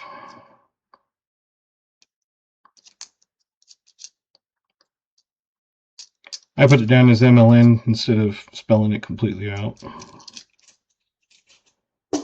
Alright, let's finish that one up and we'll flip it.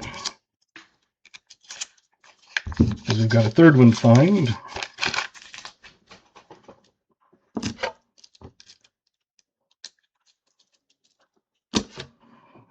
And I'll let in Indigenous.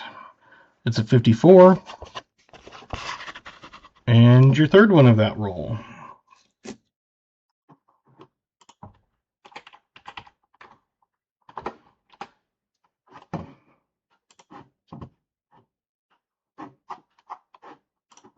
Let's see, 54s. We had Crafty, and we had KJ, and Alyssa, and MLN, and VMC, and Marshall,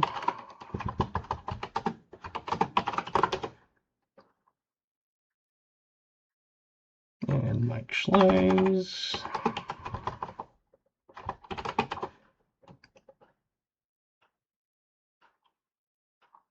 and Jimmy,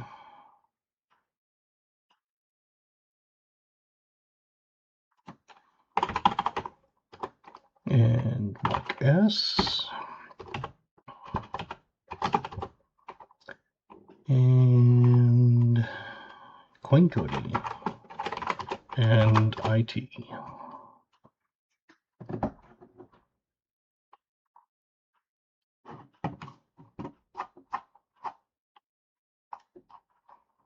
Let's double check it. Crafty, Alyssa, KJ, MLN, VMC, New Marshall, Mike S, Jimmy, Mark S, Coin Cody, and Indigenous.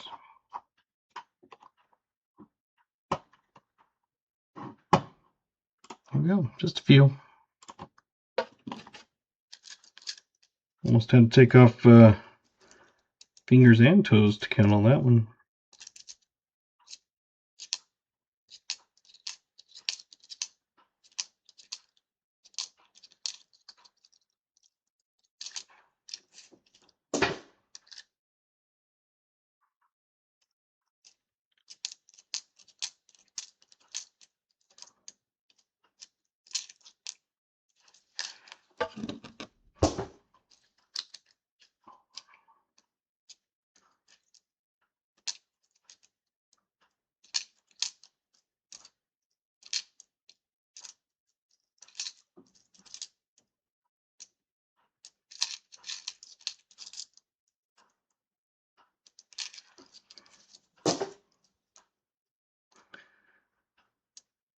Alrighty.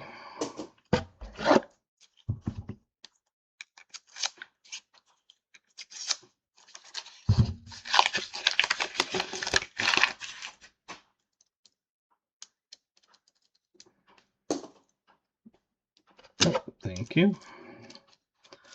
Just finishing unwrapping that one. This one is a 1 year off of War Nickel. It's a 46.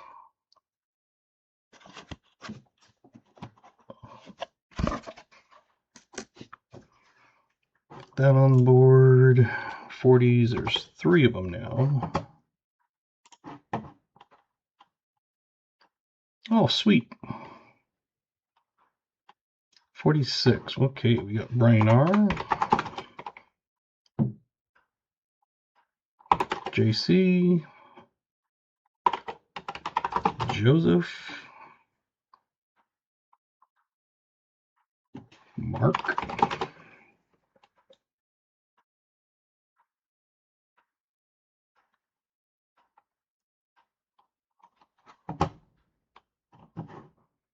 that's what I got.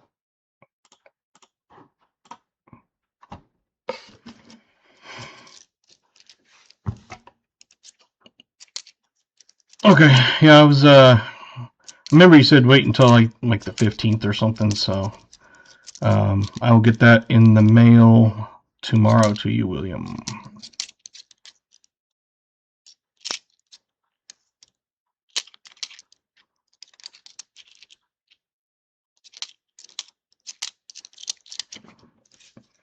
Well, you can always guess, and one of these times you might be right.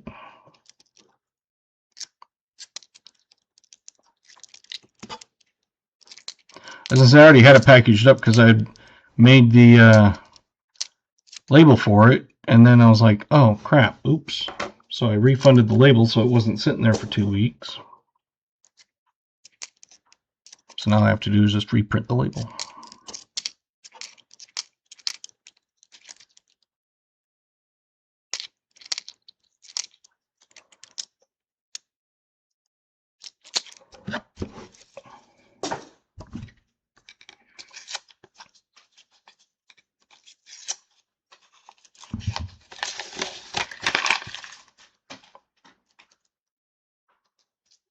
See, we got 10, 11, 14, 15. We got 1, 2, 3, 4, 5, 6 rolls with this one.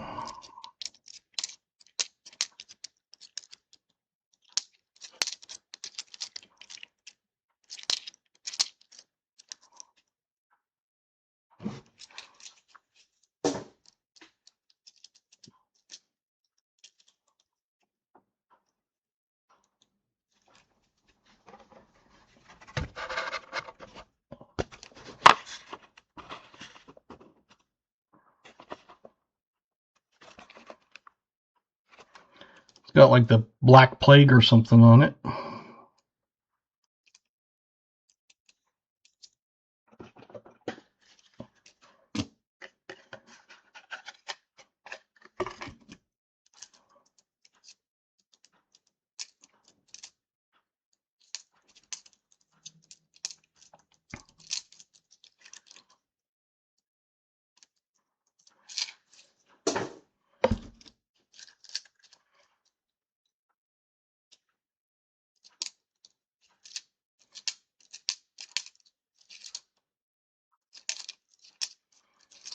Sometimes I flip some of these and it's like, that's going to be one from the 40s, and it's, nope, it's like 76. It's like, what the crap?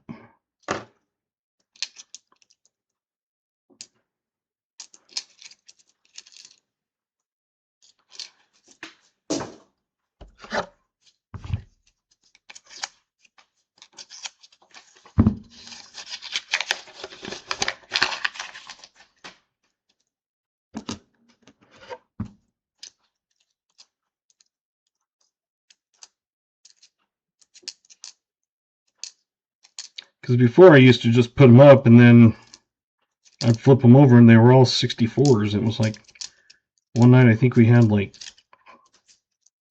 half of them be 64s.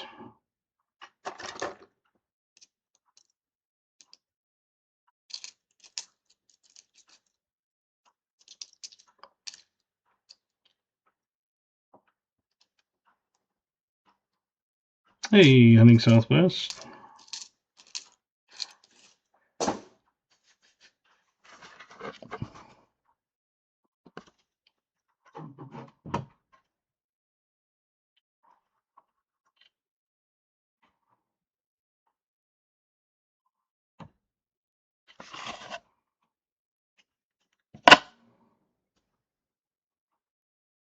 Now, did you notice the other side?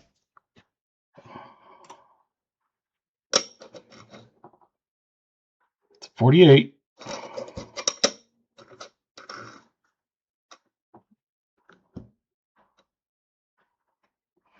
With an S.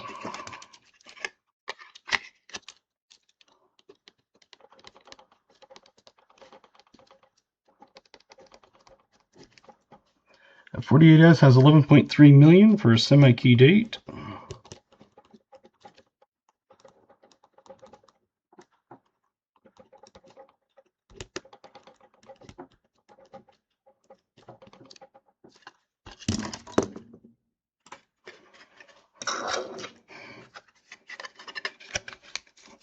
It's 2 semi-keys now.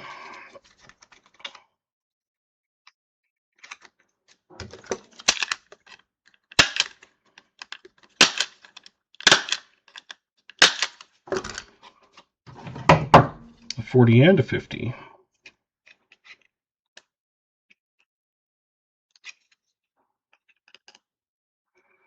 And I'll update that here in a second.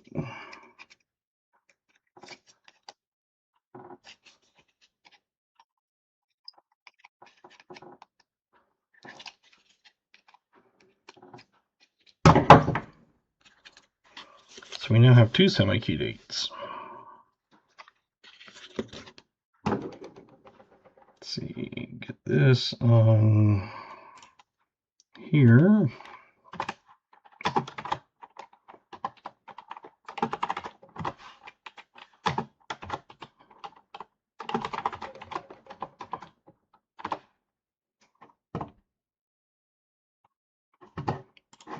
And did anybody have a 48?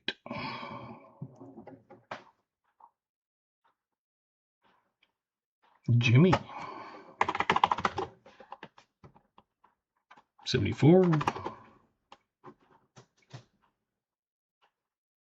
William. William E, not William 3. D, Jimmy, and William. Yep, that's what I got.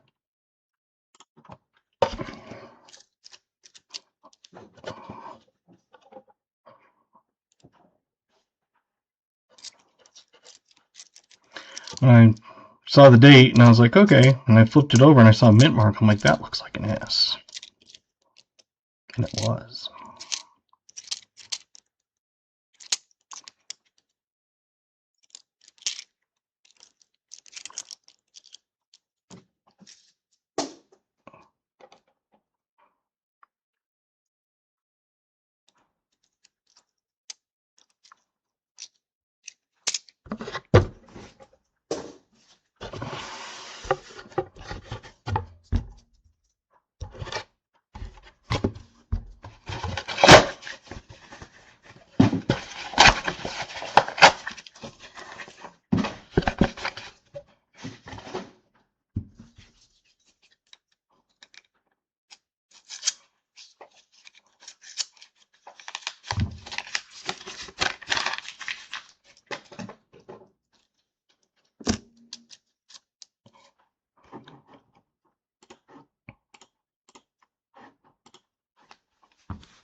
Quick, everybody hide. Scott's here. Be very, very quiet.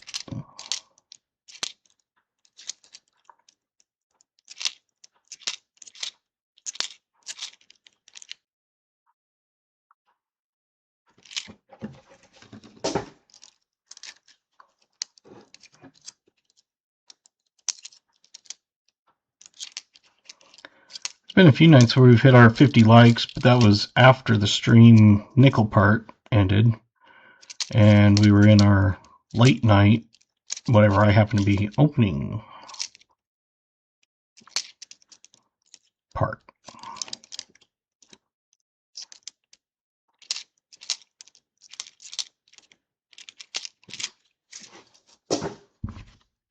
Three more rolls.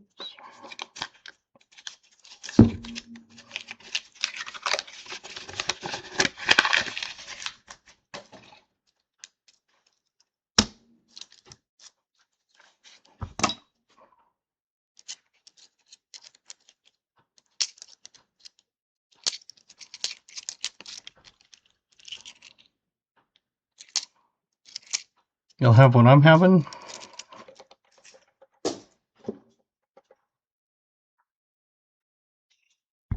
Barks Root Beer.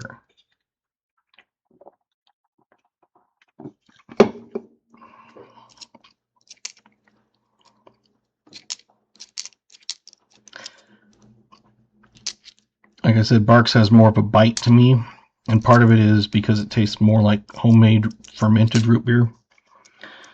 Every summer we would make a big cooler of warm water and a yeast and a bottle of root beer extract. Mix it up until it's all dissolved. And then bottle it into glass bottles from like 50s and 60s and stuff, you know, like the Nephi or knee-highs and old Coke bottles and old squirt bottles and RM's Tab and all those old ones.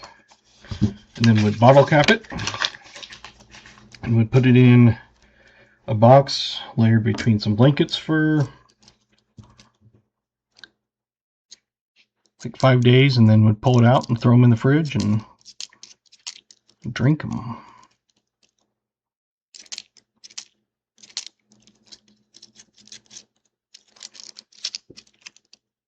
I don't like root beer with dry ice made that way. I think it just tastes flat and nasty. But I think that's because I grew up drinking homemade carbonated yeast root beer.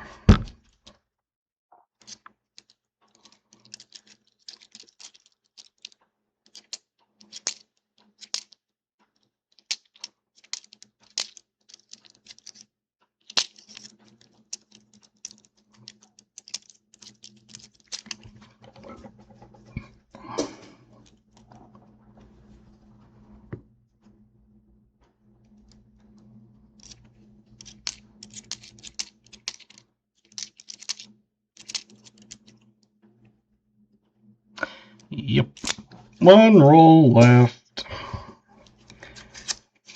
Yeah, it's like 5 pounds of sugar, like 5 gallons of not hot, but warm water, and then like a teaspoon of yeast or something. Like, it's not very much at all for all that. And then once it's all dissolved, we would just funnel it into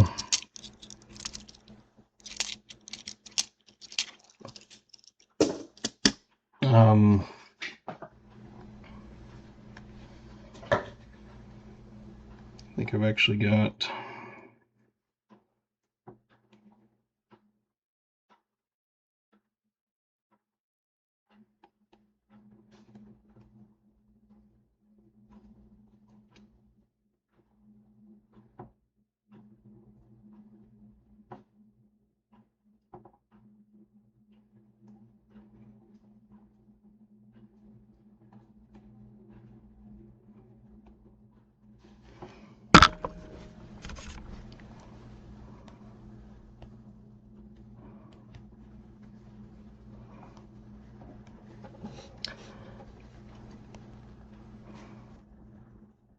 so there's my kids.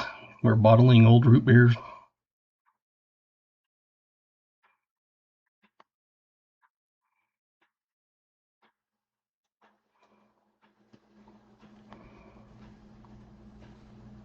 And then we have the bottle capper.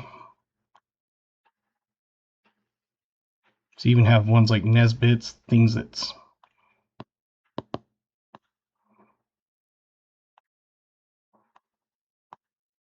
and we have the bottle caps that go on them. And then we just put them in, layer them like a baby blanket in it. And then you just put it in the corner of a garage or something for a couple weeks or a couple days.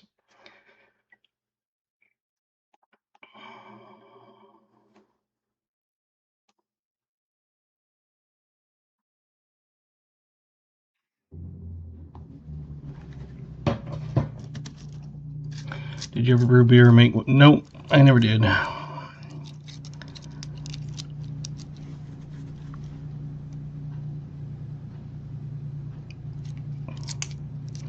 Yeah, we have old bottles all the way. Like I said, some of those it's people probably have never even heard of anymore, like Nesbit's, Knee High, of course Tab. But some of those bottles were kind of cool because they weren't just straight glass bottles. They were kind of like bumpy, like 7-Up ones, and the squirt was like a twisty bottle.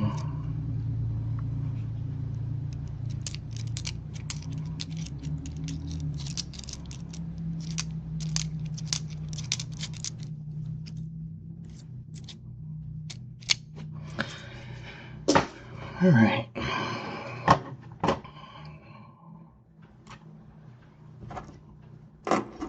No 63 Phillies tonight.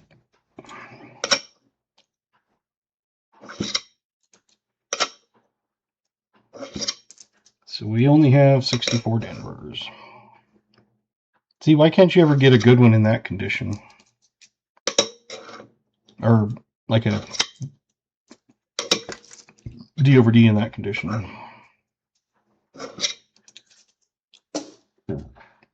I think the caps we have are RC colon. We've been using those since I was a kid.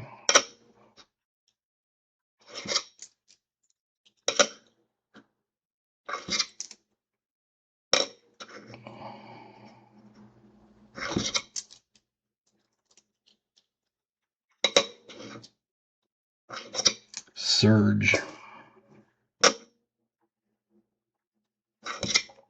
Or Jolt. Twice the sugar, twice the caffeine, or something like that. Hey!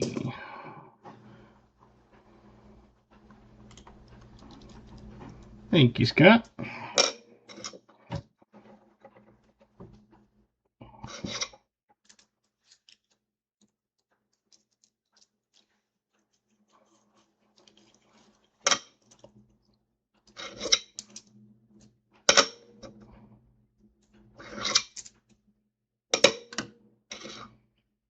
All the sugar. Okay. I knew it was something about like double sugar, double caffeine or something. But that, yeah, all the sugar, twice the caffeine. That makes more sense. Otherwise, it would sound like you're drinking syrup, which basically you were.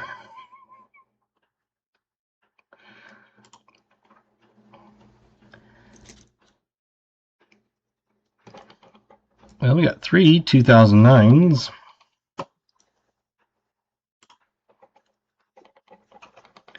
And a 2024.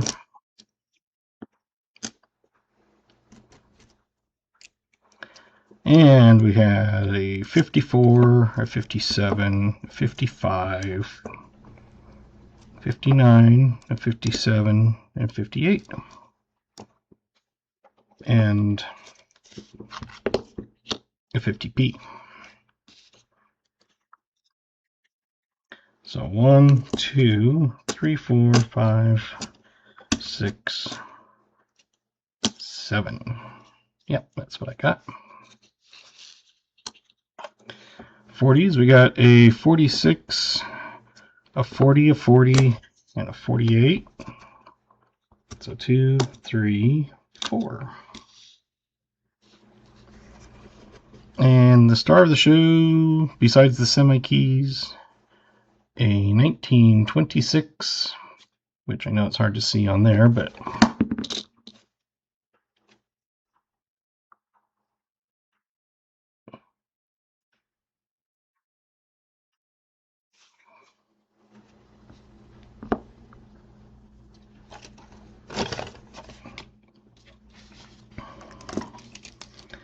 so we got a 26 Buffalo.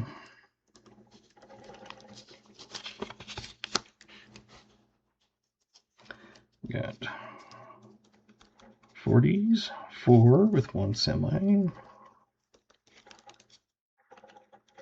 50s, 7 with 1 semi. 09s, 3, 24s, 1.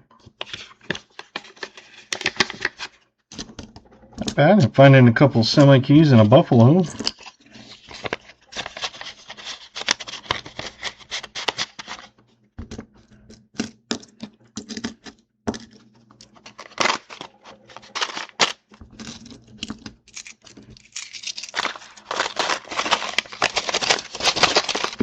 Wow.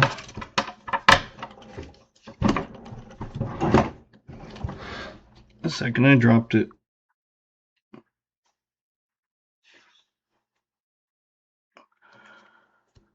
Yep, that's 50s. 100-year-old, yeah.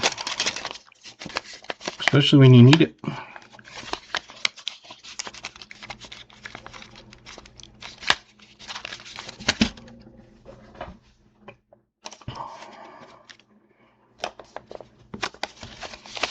Turned out a lot better than I started out with. Having a Buffalo and 2 semis in a box, that's pretty good.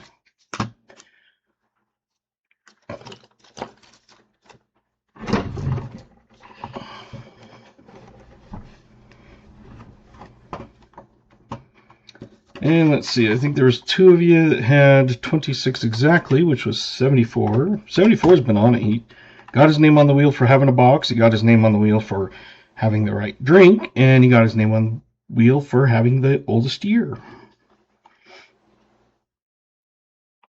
And Maple Leaf. So I had 2 with 26.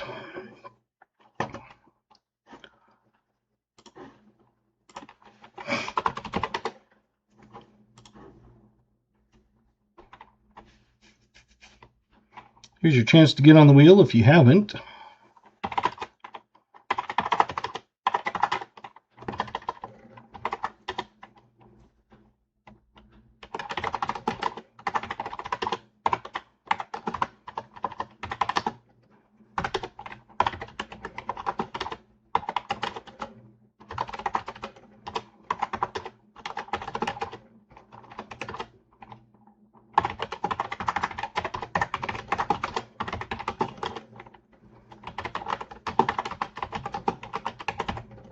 Welcome, Wolf Metal Stacking.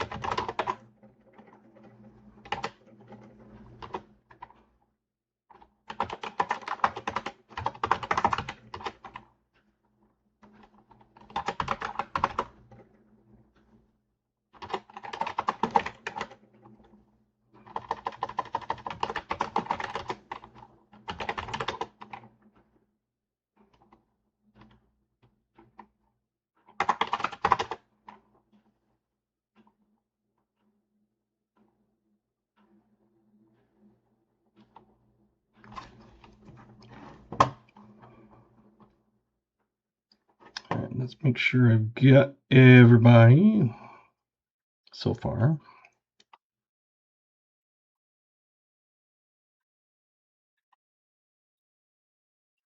Find where I was.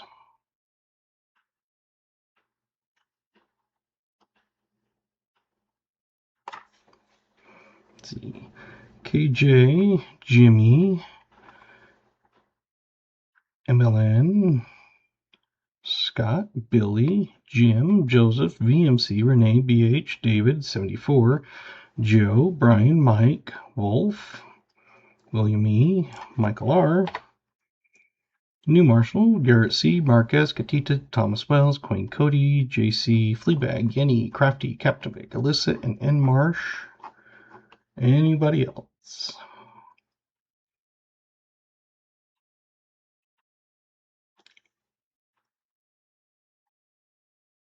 No one else? Okay.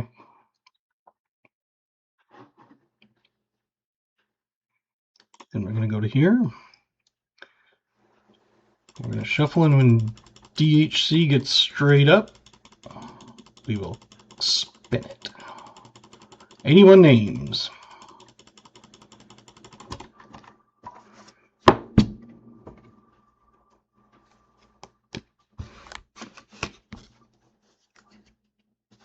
Thomas.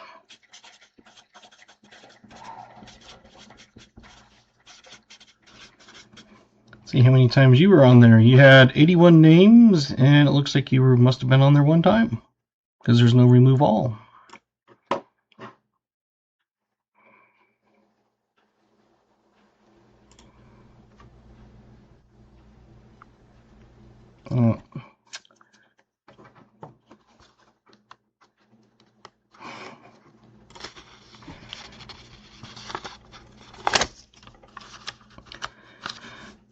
Can't remember if you won before, but send me an email with your screen name, your name. You can just put GA in the subject line.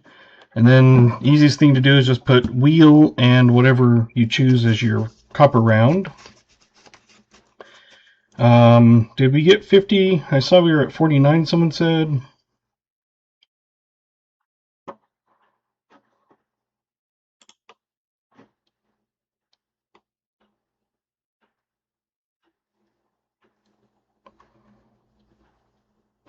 And I'll go through some of those rounds here in just a minute.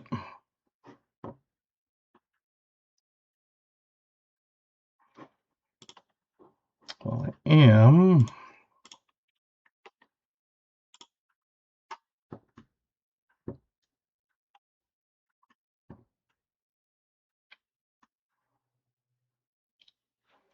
Copper Owl just hit the light. 50. Sweet. All right. Then we'll do the giveaway for that. And while we're doing that, then we'll do the end of stream part. I'll go through the rounds.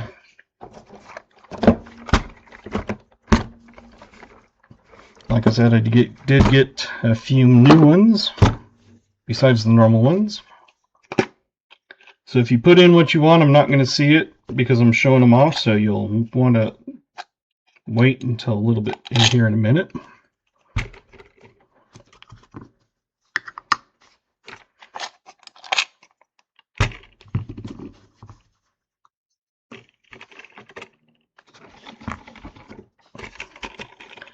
So we have a St. Gaudens with a flying eagle.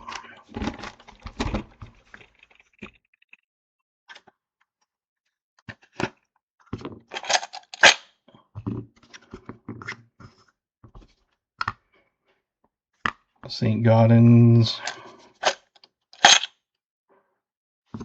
with a U.S. seal.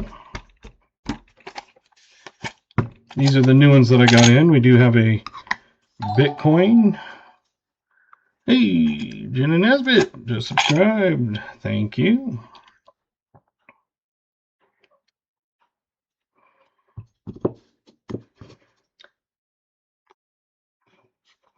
Got a Bitcoin. These are the fronts and backs.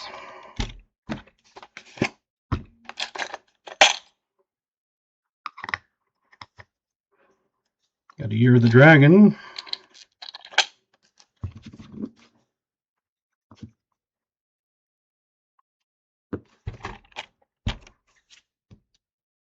So those are my new ones. Of course, my other ones I still have all my Indian heads, my trumps, my buffaloes, my other Bitcoins, my walkers.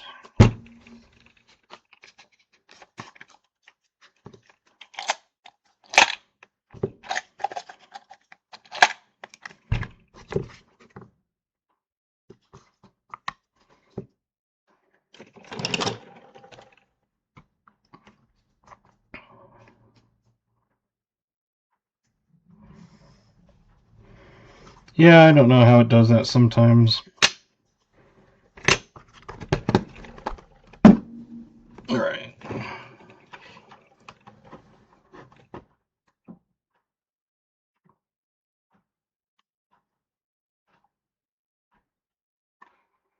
Can you have an Indian head, please? Yep.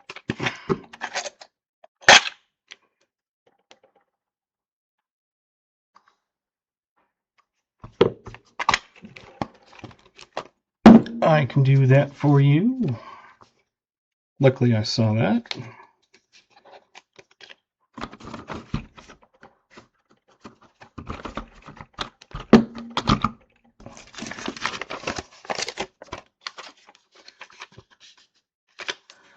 All right. So the 50 likes. Elissa.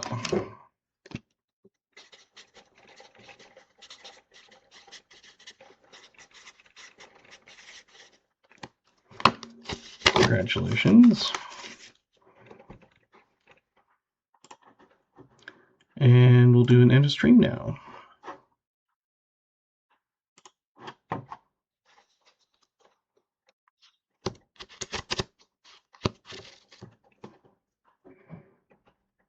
So, all right, got BHs there. And as I said, I'll keep going through these all, but the ones I don't have on my sheet, also have the Indian head.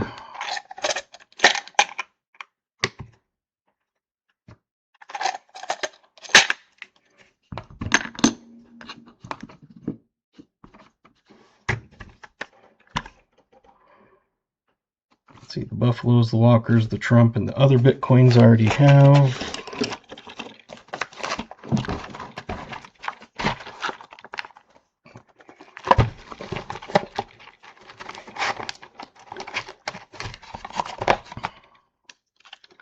So for some of my other ones, I still have the Jackalope.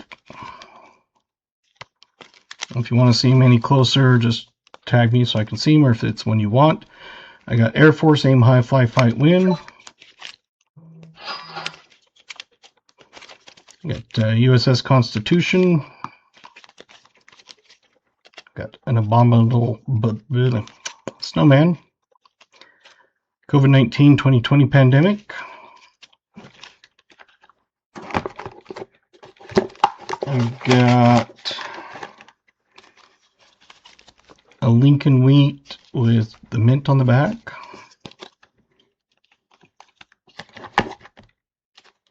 I have a seeded 39 with a mint. I have a seeded 36 with a mint. I have a Buffalo Front with a mint. I have an Indian Front with the mint. I have a Walking Liberty. Snowman, says Thomas. The Abominable Snowman. Last one of those.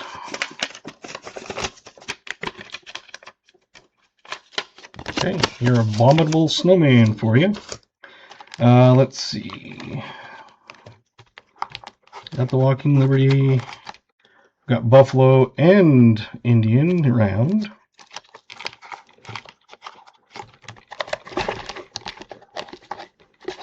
I've got a 1907 Indian.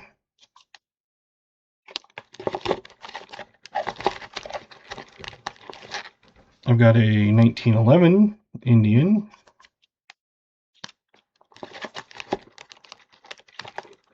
And I've got a no date Indian.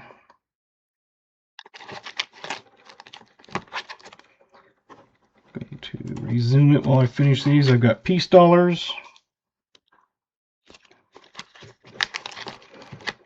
Like I said, if you see one, tag me, because otherwise I probably won't see it. I've got no dated seeded.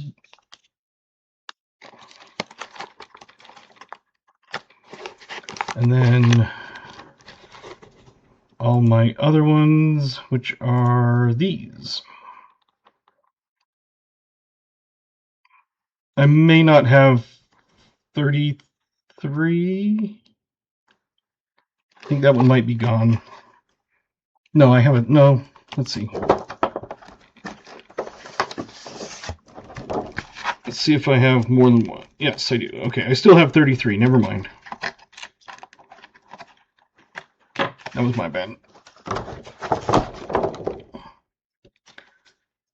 That one is for that. Out of Jackalope. Yep. It's the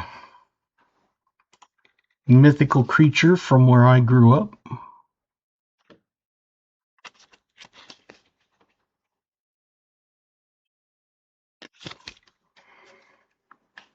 Like that. And that was 74, right? Yep, 74.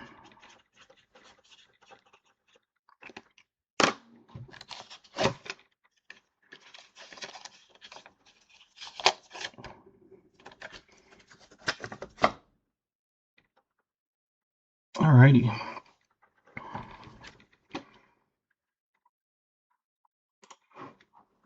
Come over here, we'll close entries.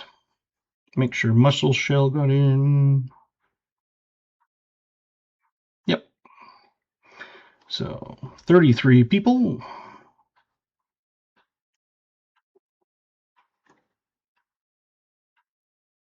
Is Jimmy in?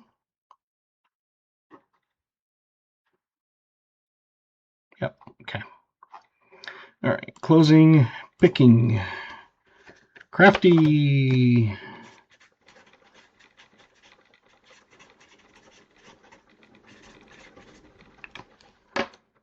Congratulations, Crafty. And like I said, I can send that sheet with the ones taken off that I know I don't have. And I can go through any of these ones again.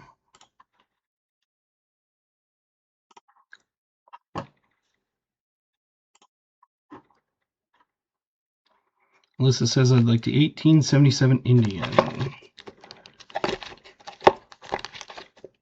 1877.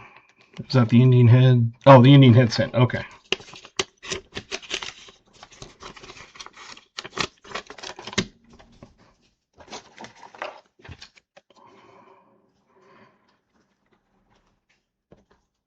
So I've got the 1877 Indian.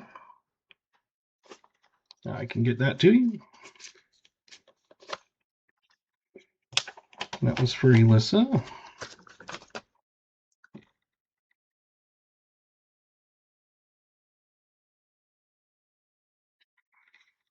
So I just have MLN and Crafty. Yeah, you are welcome. Just, oh, perfect. I was going to say, please send an email, making sure I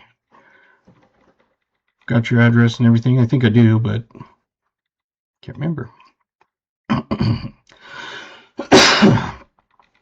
good. Alright, Wheel of Names is done. So, I don't know if you guys saw any of those that you like, but I can go through them again if the dragon, okay?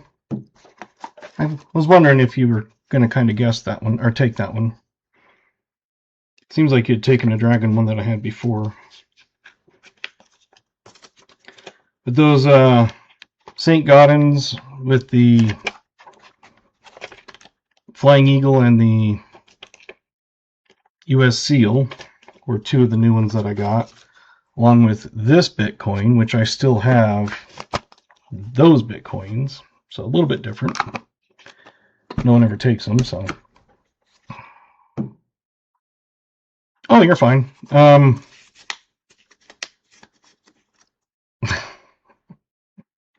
And then I did get 2 tubes of these, so I got plenty of these, and that one also.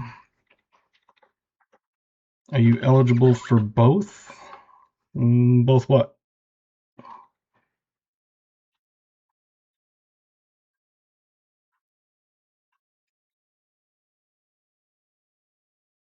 As I say, you got the halftime winner, but I didn't see you on the other ones.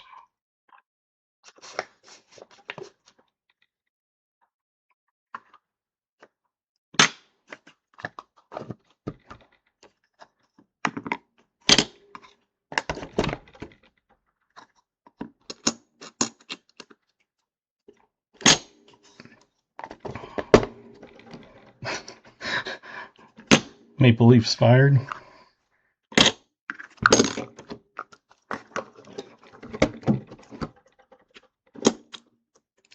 Yeah, I would have rather have had two tubes of those than the ones with the seal, but I take what I can get, especially at those prices.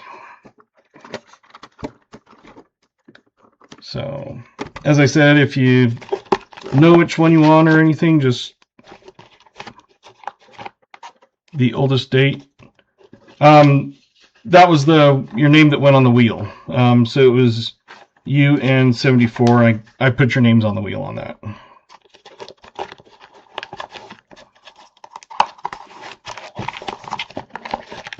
So you did get an entry for the oldest date. That's just the entry onto the wheel as an extra bonus.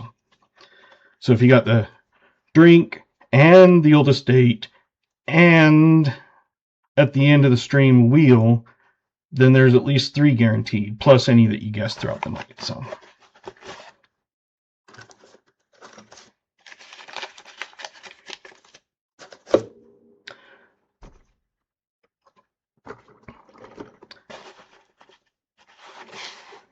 And like I said, I can go through any of those again. You can always go back, rewatch, that sort of thing.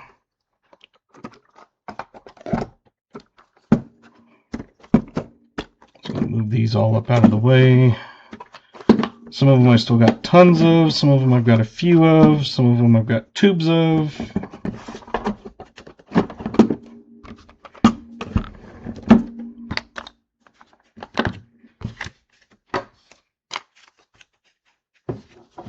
You are welcome, Queen Cody.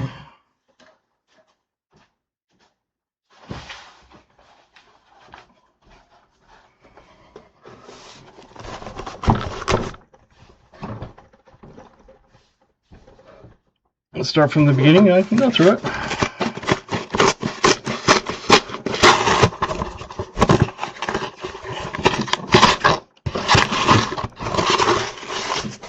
And I've still got 5-ounce rounds too, so.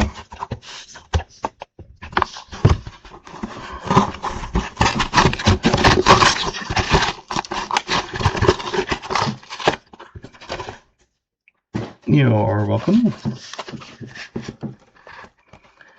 Nothing super jumping out at me.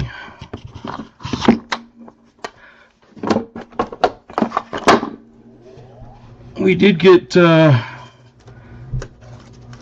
box I opened on Thursday. We did get 68 40% and a DDO. So we'll see what this box brings us.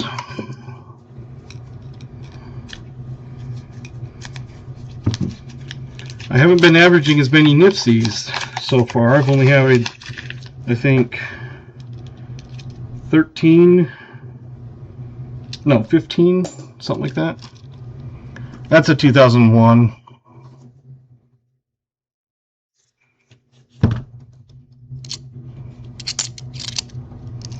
I've got tons and tons and tons of nifsies. If you need them, there's an 18. I think I'm just going to dump a bunch of my 18s back. That's a 74.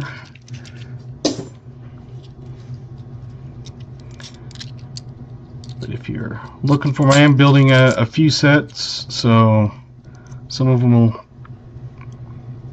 take a while to get, but if I have them, I will build them. I still got a few I need for a CBH. Thank you. Couple to finish for one of my sets for my kids, for another one. But these are what I've started on a new set, and those I got started for AG. I think it was AG that wanted to find out which ones I had. BH is great. If you haven't checked out his channel and not sure who he is, go do that.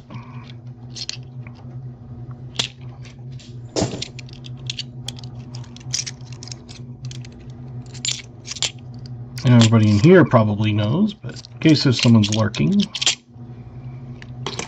I love lurkers.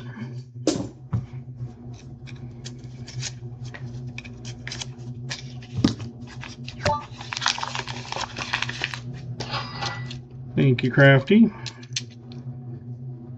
Man.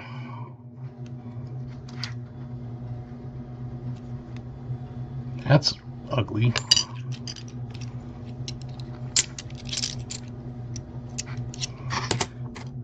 Got quite a few 74s so far tonight. The other night it was all 73s. More than welcome, Billy. Thank you for coming. I appreciate everybody's support. For those that gave tips, 74Ds and Jim Thompson, thank you very much. For donated memberships last week, thank you very much. I know, I think it was Alyssa that got one of those. And that was thanks to Jim Thompson, I believe, on that one.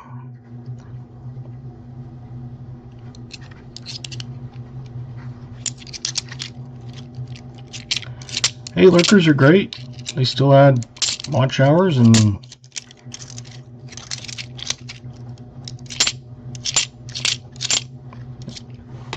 want to lurk, they can lurk.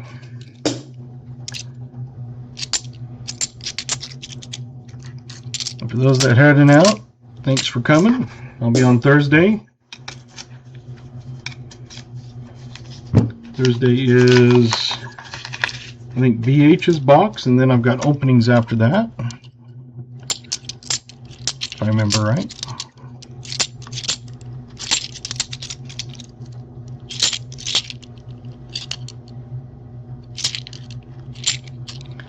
So I've got no frills for the US is 10. That's just whatever finds you get. I do have where you can choose a nickel pack, a penny pack, or 5 1-ounce rounds for $25. And I've got my 5-ounce rounds with a nickel hunt and all the finds for $40. I was going to ask about, okay. Yeah, I think right now I've got BH on the 19th, I think it is. And I don't think I have anybody after that. I can actually tell you here. At least if I wrote it down.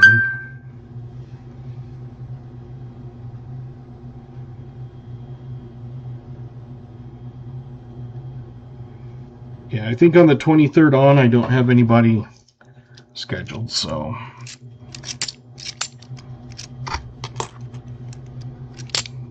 And if no one wants it and no one has it, then I'll just open a box of like quarters or something for myself.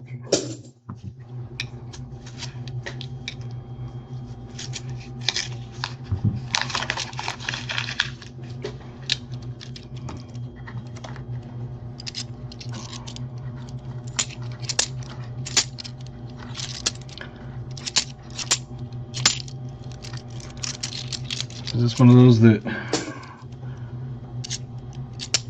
appreciate everybody's support, and for those that like to, then great. I know some don't and just like to watch, but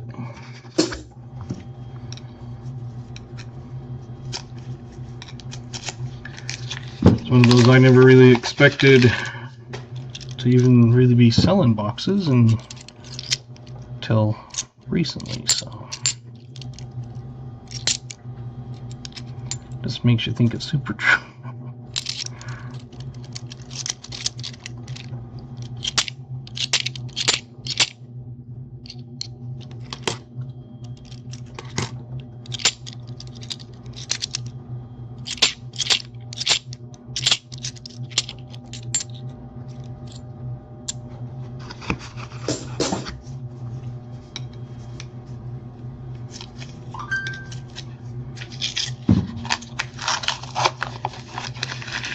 Snozzberries taste like snozzberries. Absolutely.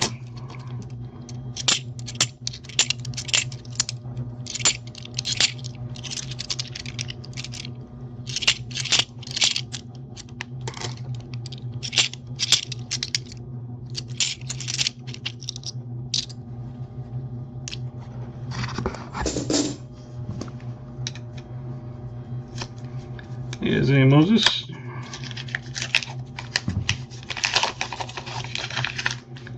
So I think it's one of those things I'm going to drop the price on my 2025 Denvers one last time, and then I sold the last 5 boxes within a couple days of listing, but these 4 boxes after it hit the new year, nothing.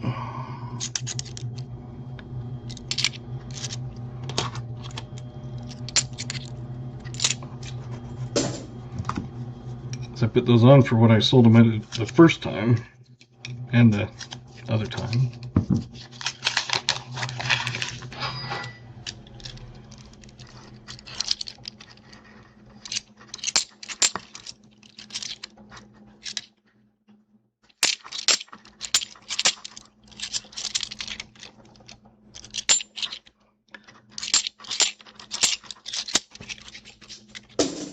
I guess I could do some separate just orders of rolls instead of an entire box. That might sell some of them too.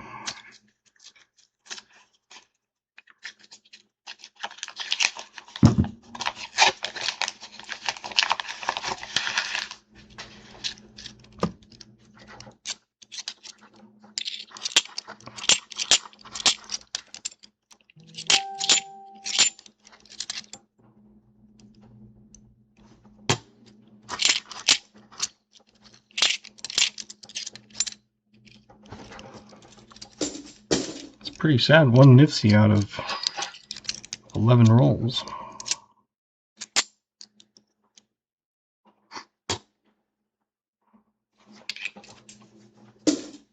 Yeah, we were getting some rain and the power was flickering when I started the stream.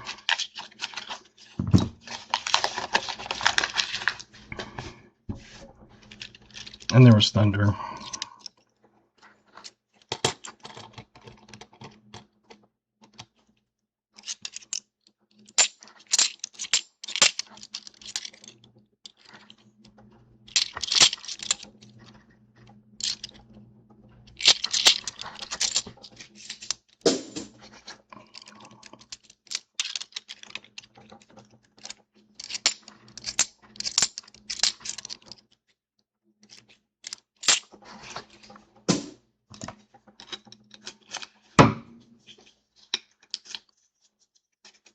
Okay, perfect.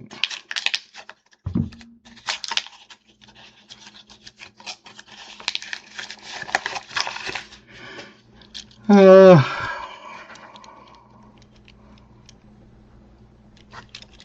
lot of them.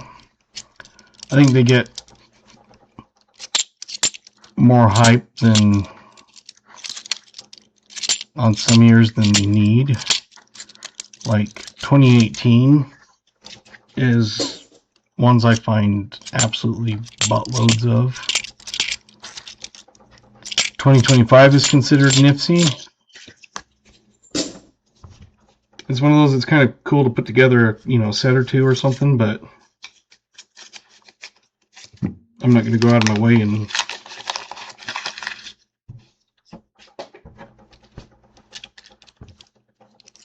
spend extra for them.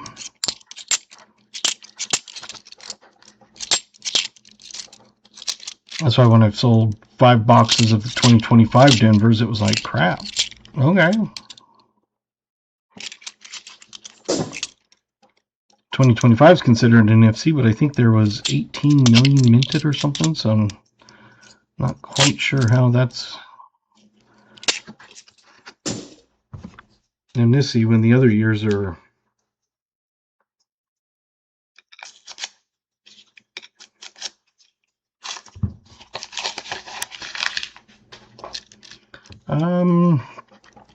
never found a barber half. I found Walker Ender, and I found Walkers in boxes. Found Benjis in boxes. I have one that my daughter had helped open, and it was a Barber Ender, and there was like 3 Benjis, and there was 10 silvers in that box.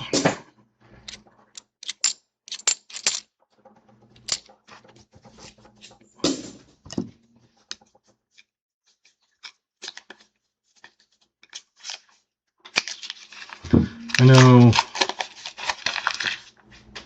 Rob found a Barber half ender.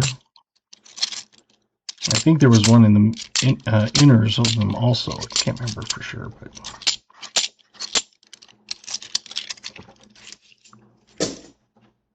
yeah, she would pull some good stuff out of there. My son helped on that later on that box, and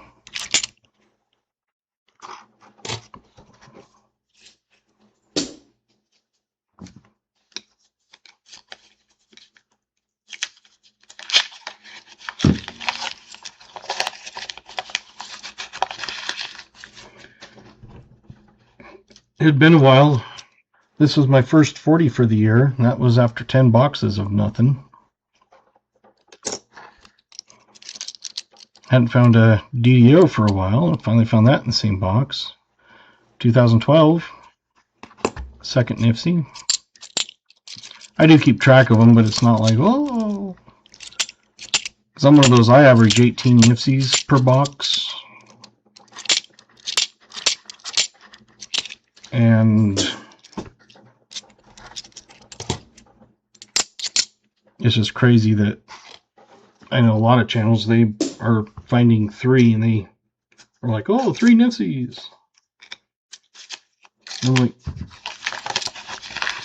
that's nothing.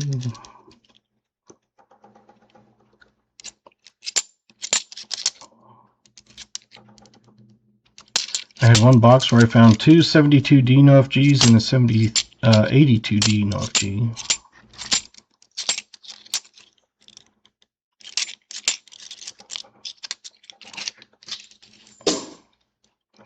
Yeah, a lot of it's been pulled out, but you still get the ones that, you know, are still getting put into circulation. And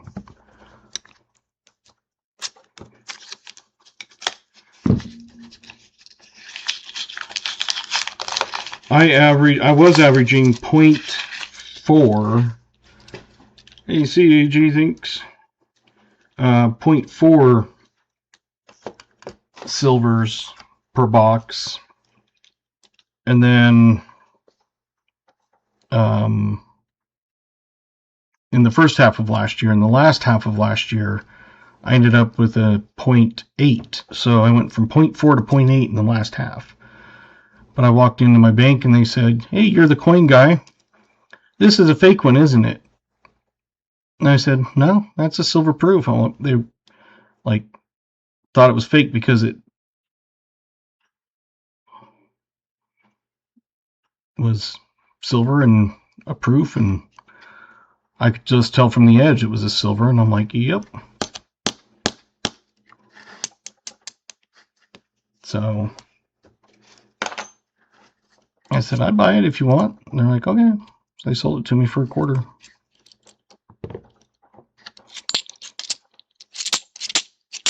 They're like, the machine rejected it like 10 times. I was like, I'll take any of the rejects. They're like, most of them are foreigns. I was like, I don't care. I was like,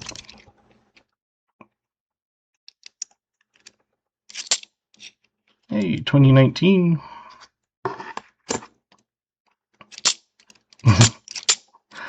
But I was like, I will take anything that the machine rejects. And that's when they said, most of them are foreign. I said, I don't care. So they started giving me everything. And one time I walked in, it was a Barber dime.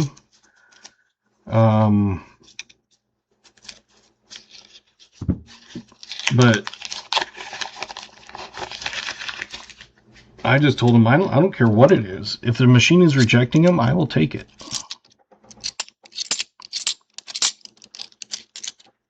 So I've gotten silver and foreign coins and all kinds of stuff because of it. And I never thought of asking them, what do you do with stuff people leave behind? Because it's not their machine. They don't do anything with them. They were just throwing everything away.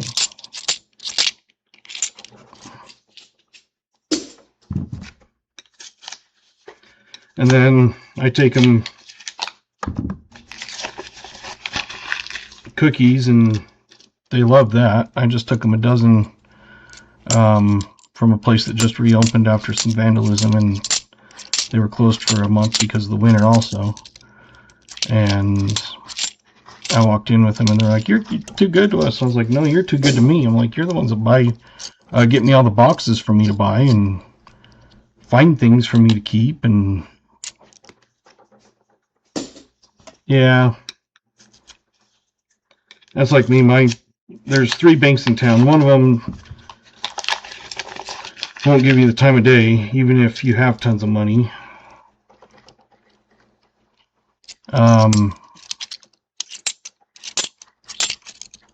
And then the other one is a bank, and the other one's a credit union. But the one that is the big bank, they're like in 7 states, but each state they're named different things. Like I think in Colorado it's called Vectra or something like that. And like every state is called different. but they don't give you the time of day. They're horrible. No. It was Maple Leaf, Crafty, Alyssa, Thomas Wells, and BH. Credit Union has called me. They've found, like, one time I was out of town, they called me, and they were like, "This Adam?" I was like, "Yeah." And they're like, this is, you know, whoever from the bank, Mountain America. And they said, "We have a star note, if you're interested." I was like, "Sure, what's the number?" And they told me. And I'm like, and they said it's $100 bill. And I was like, "Oh, well, honestly, if it's 100, no, unless it's a super fancy serial number, I'm not really interested in those, because they don't, number one, sell, and it just ties up a ton of your capital." I was like, I could have a box of nickels for $100, or one $100 bill that's never going to get bought. So I go, "We thought we'd check." I was like, "Yeah, always, definitely."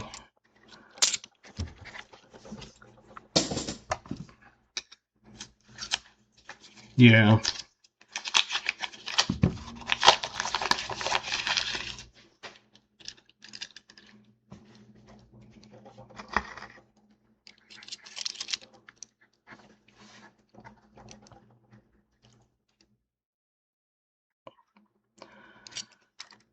Unless it's a super fancy serial number, you're not really going to sell a $100 star note for more than maybe $10.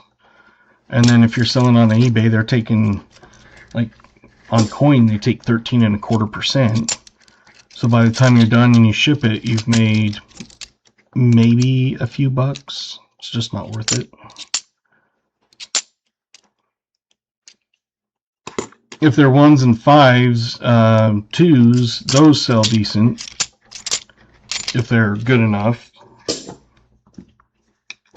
But you have to watch what you're selling there, because they take a ton of fees on stuff.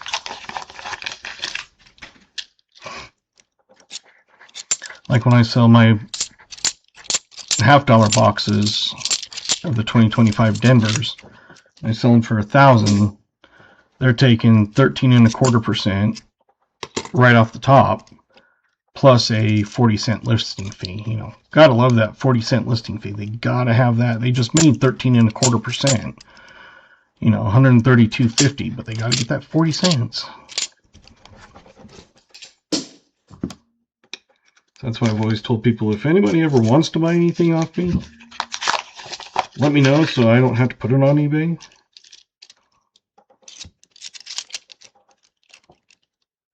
I keep any star notes because you can bundle them together. You know, if you try to sell one, it's not really going to sell. But if you have, unless it's like a fancy serial number, like a repeater or something. But if you have, you know, say 20 star notes, those are more likely going to sell. So even if they're kind of crappier, they'll still sell for more if they're in a bundle, like, you know, 20 of them, 50 of them. But if you try to sell just one and it's not good condition, you're not going to sell it. Especially for anything, like I said, with eBay taking their fees and everything, you'd have to list it for a lot more than it's worth.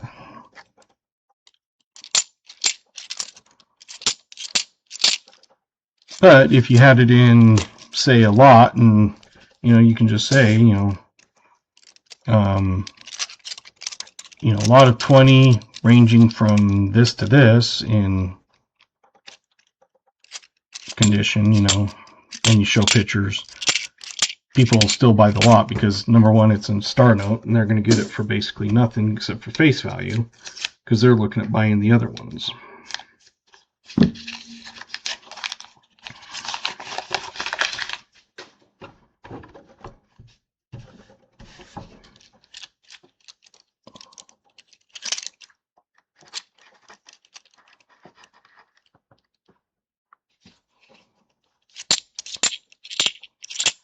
But yeah, I mean, if it's an old one, like a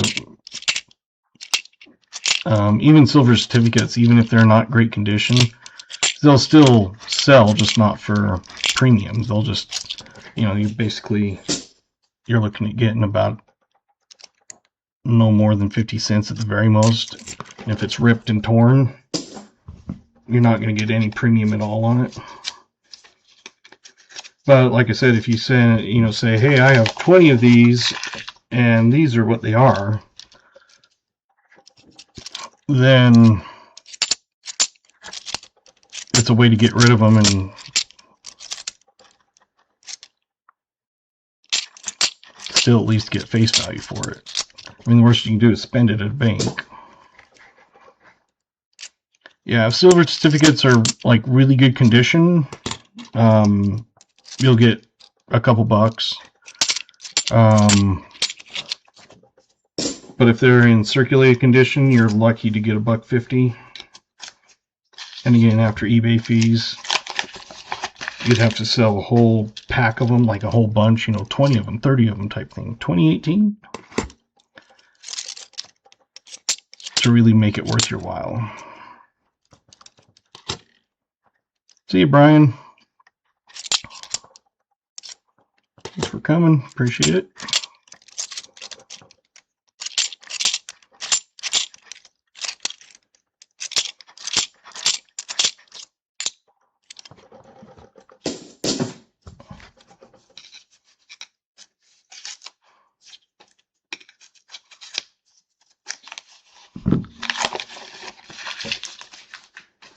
Yeah, I mean, I'll always buy them at least face value. If there's good condition ones in there in 2018, it helps to be able to sell them and make some off of them. But if you try to just sell one circulated one, and the stupid thing is people want like $12 for shipping. It's like, dude, why? You can put it in an envelope in a top loader, mark it non-machinable, and it would be like $1.50 at the most. I mean, I have a bunch of silver certificates. Like I said, I could sell them as a lot.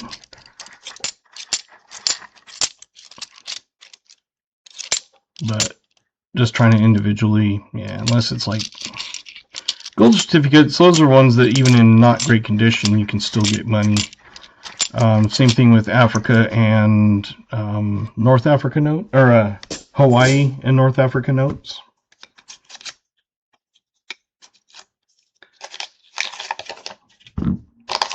The only ones I put in plastics are ones that with like fancy serial numbers, or if it's a low mint run that's one of those more rare on the star note scale. If it's something like that, I will. If it's a fancy serial number, I will. But if it's just a regular star note, a regular print run of 6.5 million, no rarity, I don't.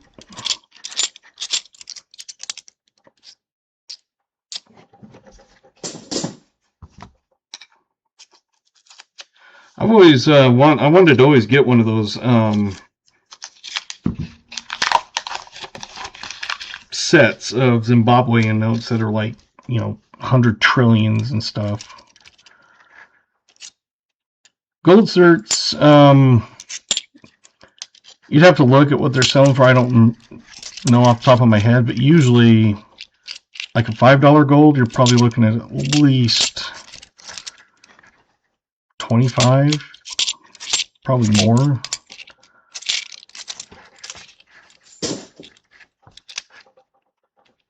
CAG thinks.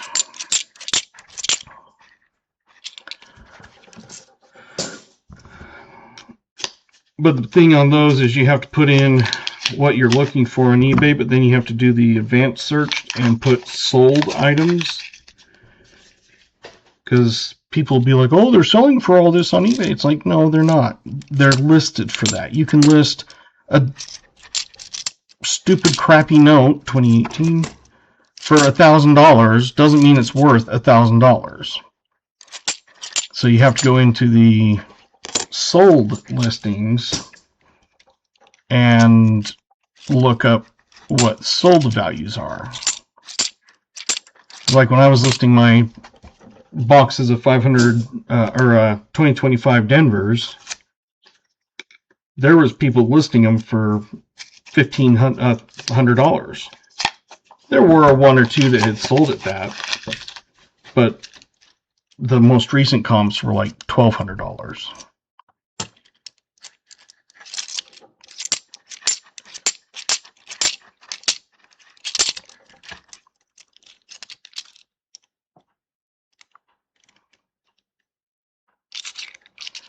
Yeah, that's why I offer, you know, if, there's a proof.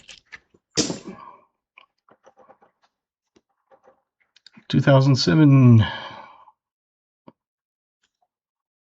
horrible condition.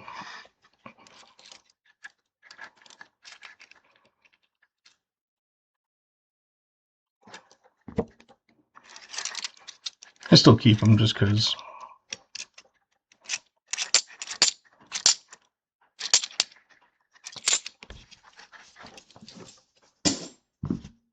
Yeah, that's why it's like, if I can sell it to someone and just do PayPal, you know, goods and services, because on sales like that, it's like, I would rather do a goods and service. 2006 Philly, 2018, and cut out, you know, eBay's 13.25%. Even if PayPal's taken 3% or something, it's still 10% savings.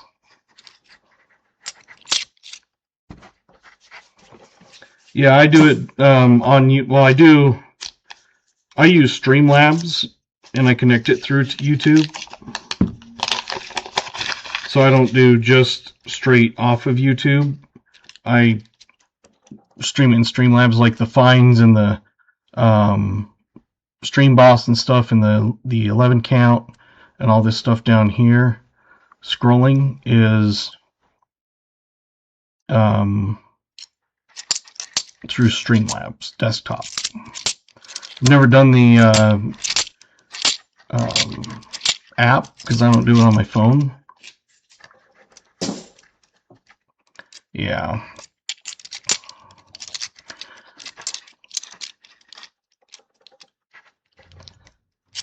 I don't use Coinstars except for the free one at the bank.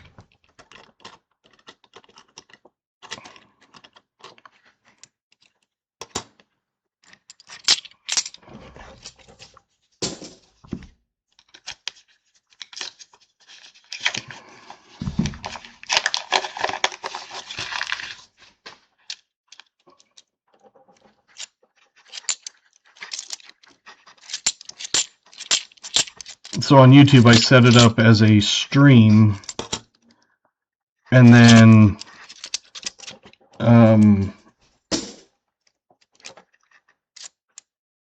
2003, set it up so that it connects through my Streamlabs. So I'll schedule it on YouTube, but I actually start the stream and end the stream in my Streamlabs. I do keep a YouTube screen open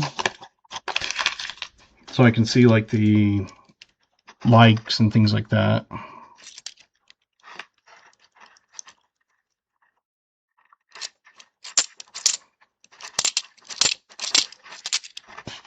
See, our Coinstar at the credit union is not owned by them, so they don't care if I use it. All I have to do is just deposit it, 2013, just directly into my account. And if you're a member, regular member, they don't charge you. If you're a non-member, they'll charge you like 3% or something, the Coinstar does. And if it's a business, it's like 6%. So I use it for free, but it's a non-branded, it's just a big gray box in the lobby. It's not the green, it doesn't say Coinstar, but on the receipt it does. It's a Coinstar through some bank.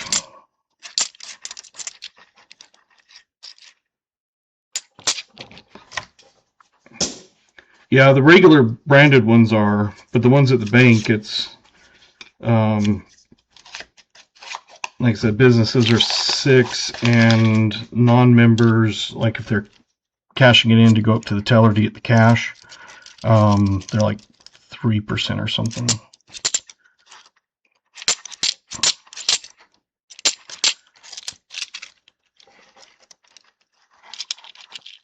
But like the banks, they don't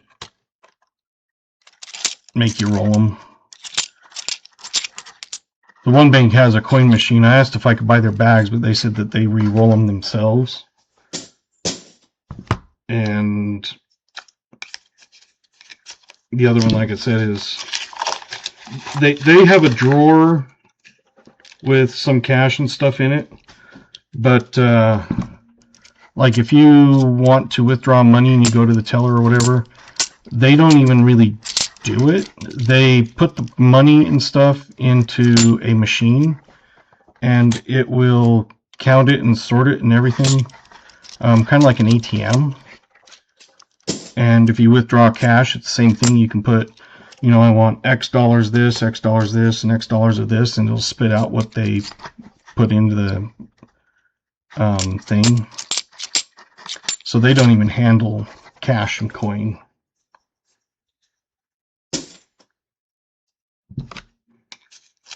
Because they just take it, basically put it into this big ATM looking machine, and it sorts it and counts it and puts it everything, so they don't even really have money in their drawers really.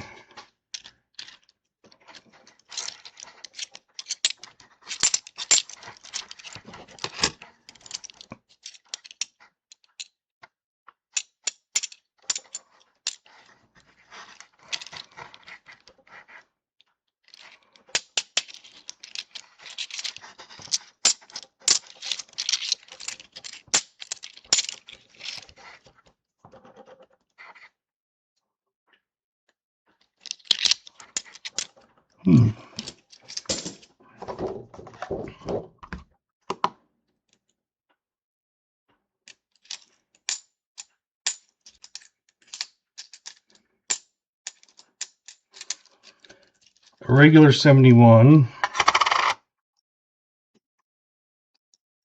Oh, let's put it on grams.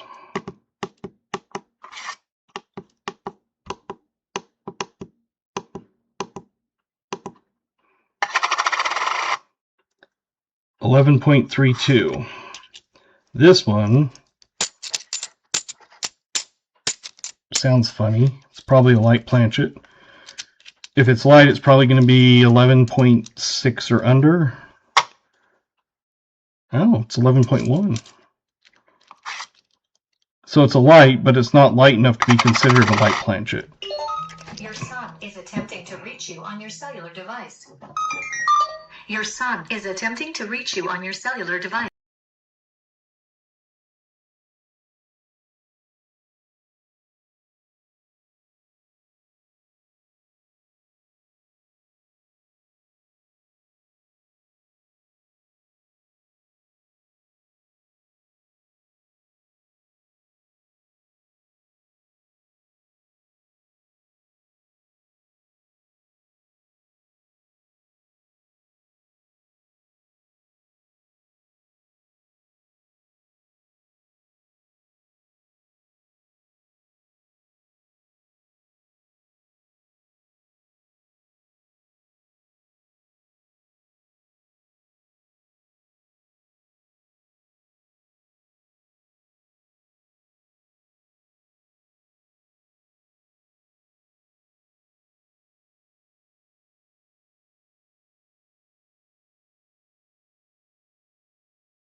Yeah, that was only 11.1, so it wasn't really going to be considered a light planchet.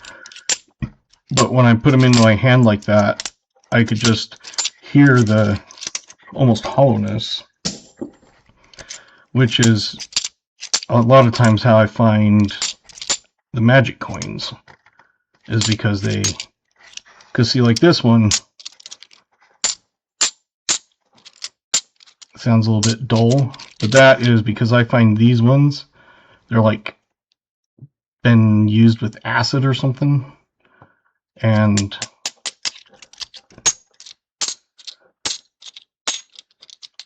it's not a silver and it's not a hollowed, it's just been kind of eaten away with some acid or something.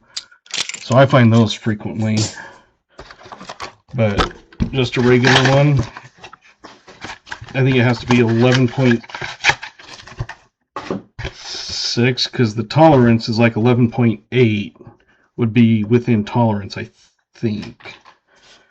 Can't remember exactly, but it took me 5 years before I found a magic coin.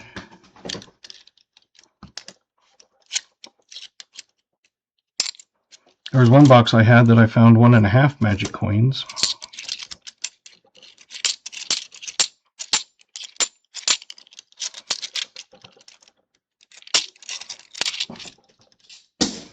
So that's why I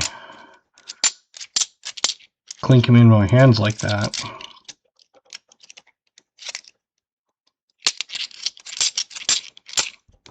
And I can just hear the difference. Usually if I can see if it's like one of those acid ones, I don't even weigh it because it's been damaged. But if it's a normal looking one, the one thing I'll do is after I clink it and it sounds weird, I'll put the face up and I'll flip it 90.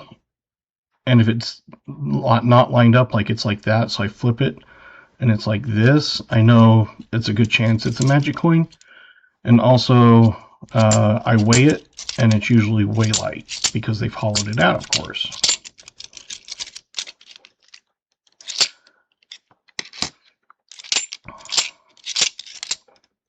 But yeah, it took me 5 years of having searches before I finally found a magic coin.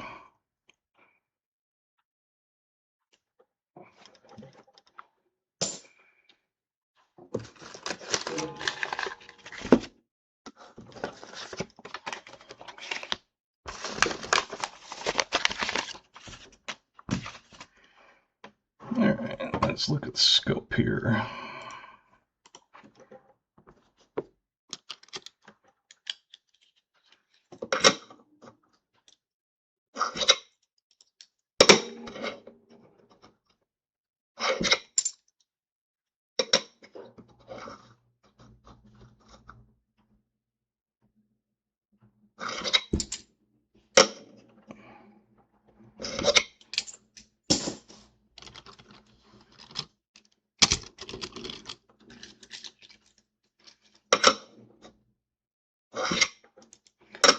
See what we find with any 74s. I never expect silver because like I said, I don't find a ton of silver. These last pickups have not been great with NIFCs either.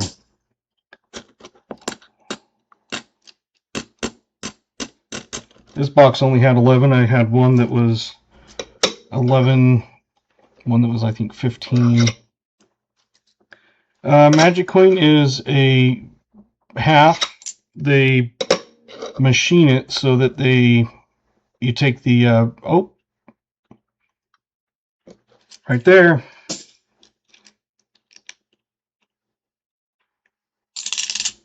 That's a 74 DDO. I don't think I have a half on me, so I'll just have to make do for the minute. As I say, I'll show you one here in a second if I can find one and pull it out.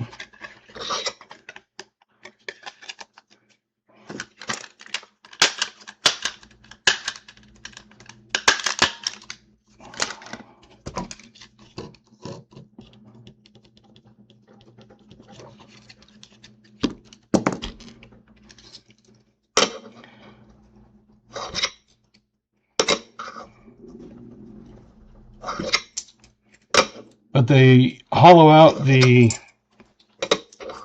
half, and then they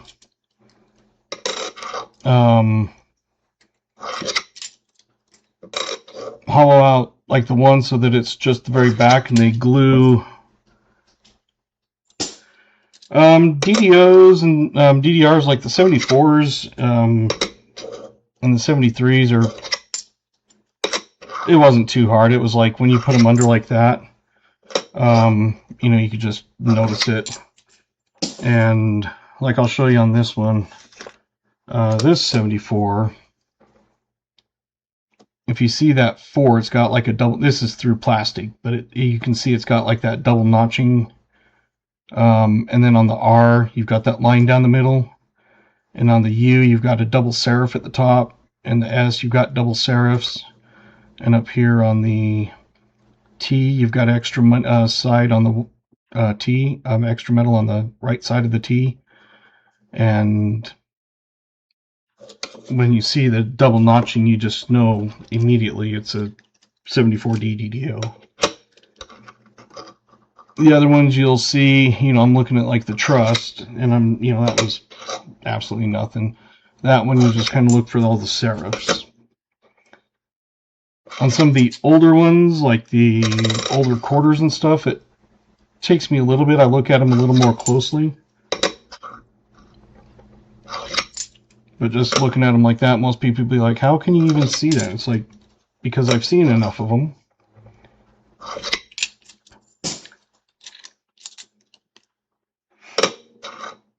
But I would say, like, hunting them for myself,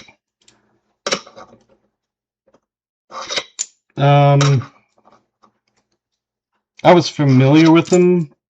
Like, I wasn't having to go like this for, 30 seconds or anything like this.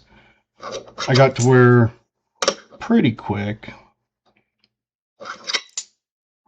A few months you can kind of just look and go, when I was first new, you might look at the top of the U and go, oh, no, never mind. But, I can look at that and just immediately know. Now, these are 73s. I look at them a little bit different. With 73s, I look on the I and the B, and you're looking for that extra metal on the I and the B.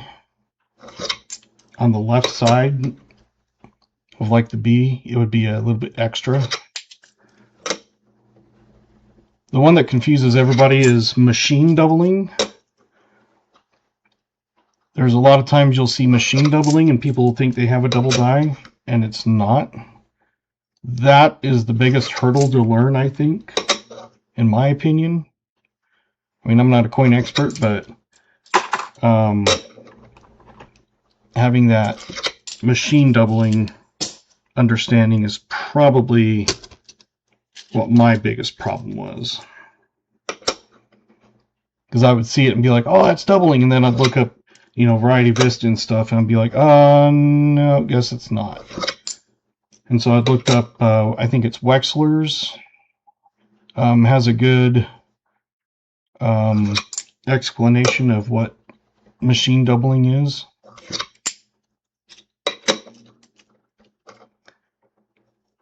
And I'm sure I missed some. I've seen some people go, oh, this is a whatever, and I'm looking at it, I'm like, I don't know what the hell you're seeing, but it's like on the 65 Denver, or the 64 Denver nickels, for the DDO, or the D over D. When I found my first one that I was like pretty sure I knew what it was, I was like, oh, okay. And then once you kind of find one, then it's like, oh, okay, I know exactly what I'm looking for now. But until you kind of find that first one. Yeah, a good way of seeing it is, I think it's Wexler's. They have a whole thing on double dies, and basically it's almost like a shelf, like a step. Whereas a double die is usually kind of like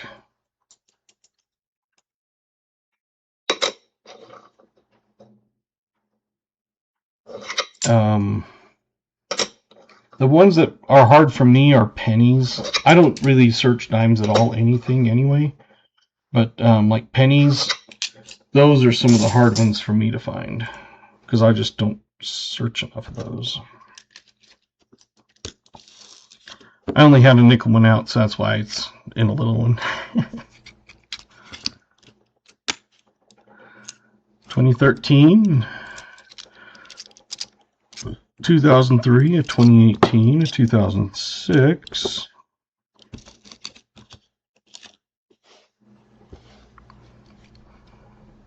2018, 2018, 18, 18, 2019, 2012, and a 2018.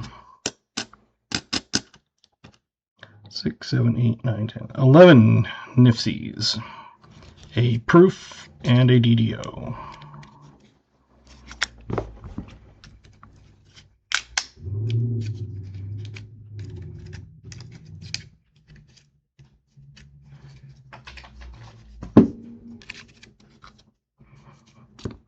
So a proof and a DDO, and then 11 NIFCs. I know I don't need any of the 18s. I might need one of the 13s, I'm pretty sure, but I can't remember if it's Philly or Denver to complete one of those sets. Well, help complete one of those sets, but there you go.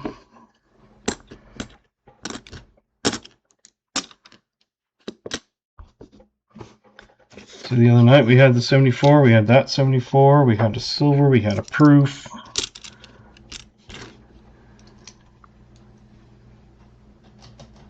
Have those DDOs, or NIFCs.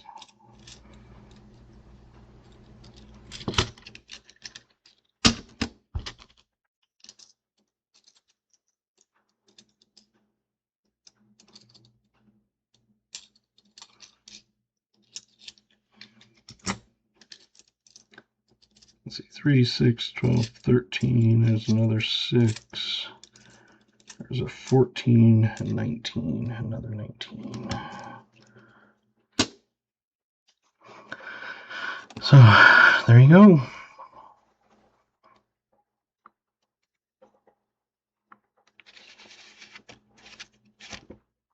Got a few goodies, but no silver. But I'll still take the one I found. Night, Mo Money. So for those that stuck around, thanks. I appreciate it. And we will see you on Thursday. And I think I've got the next 2 hunts scheduled out for the 23rd and 26th.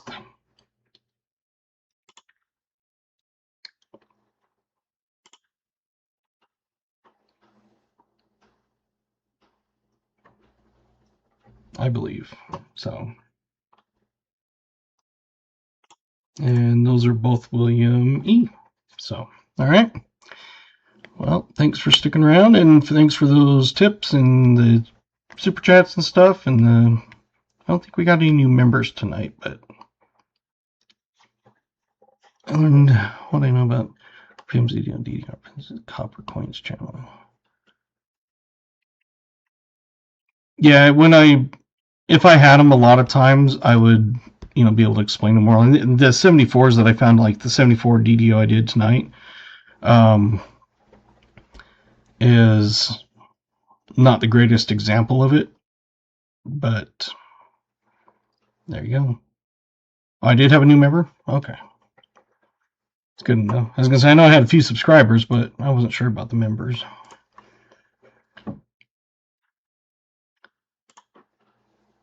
It's probably when I was busy looking at the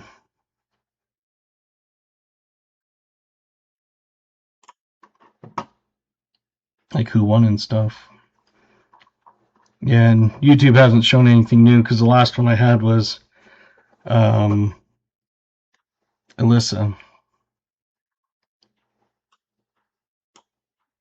from the other night. So anyway, there you go. Thanks for watching, and I thank you guys for all your support as usual. And we will see you Thursday at Mountain, 7:30. Have a good night.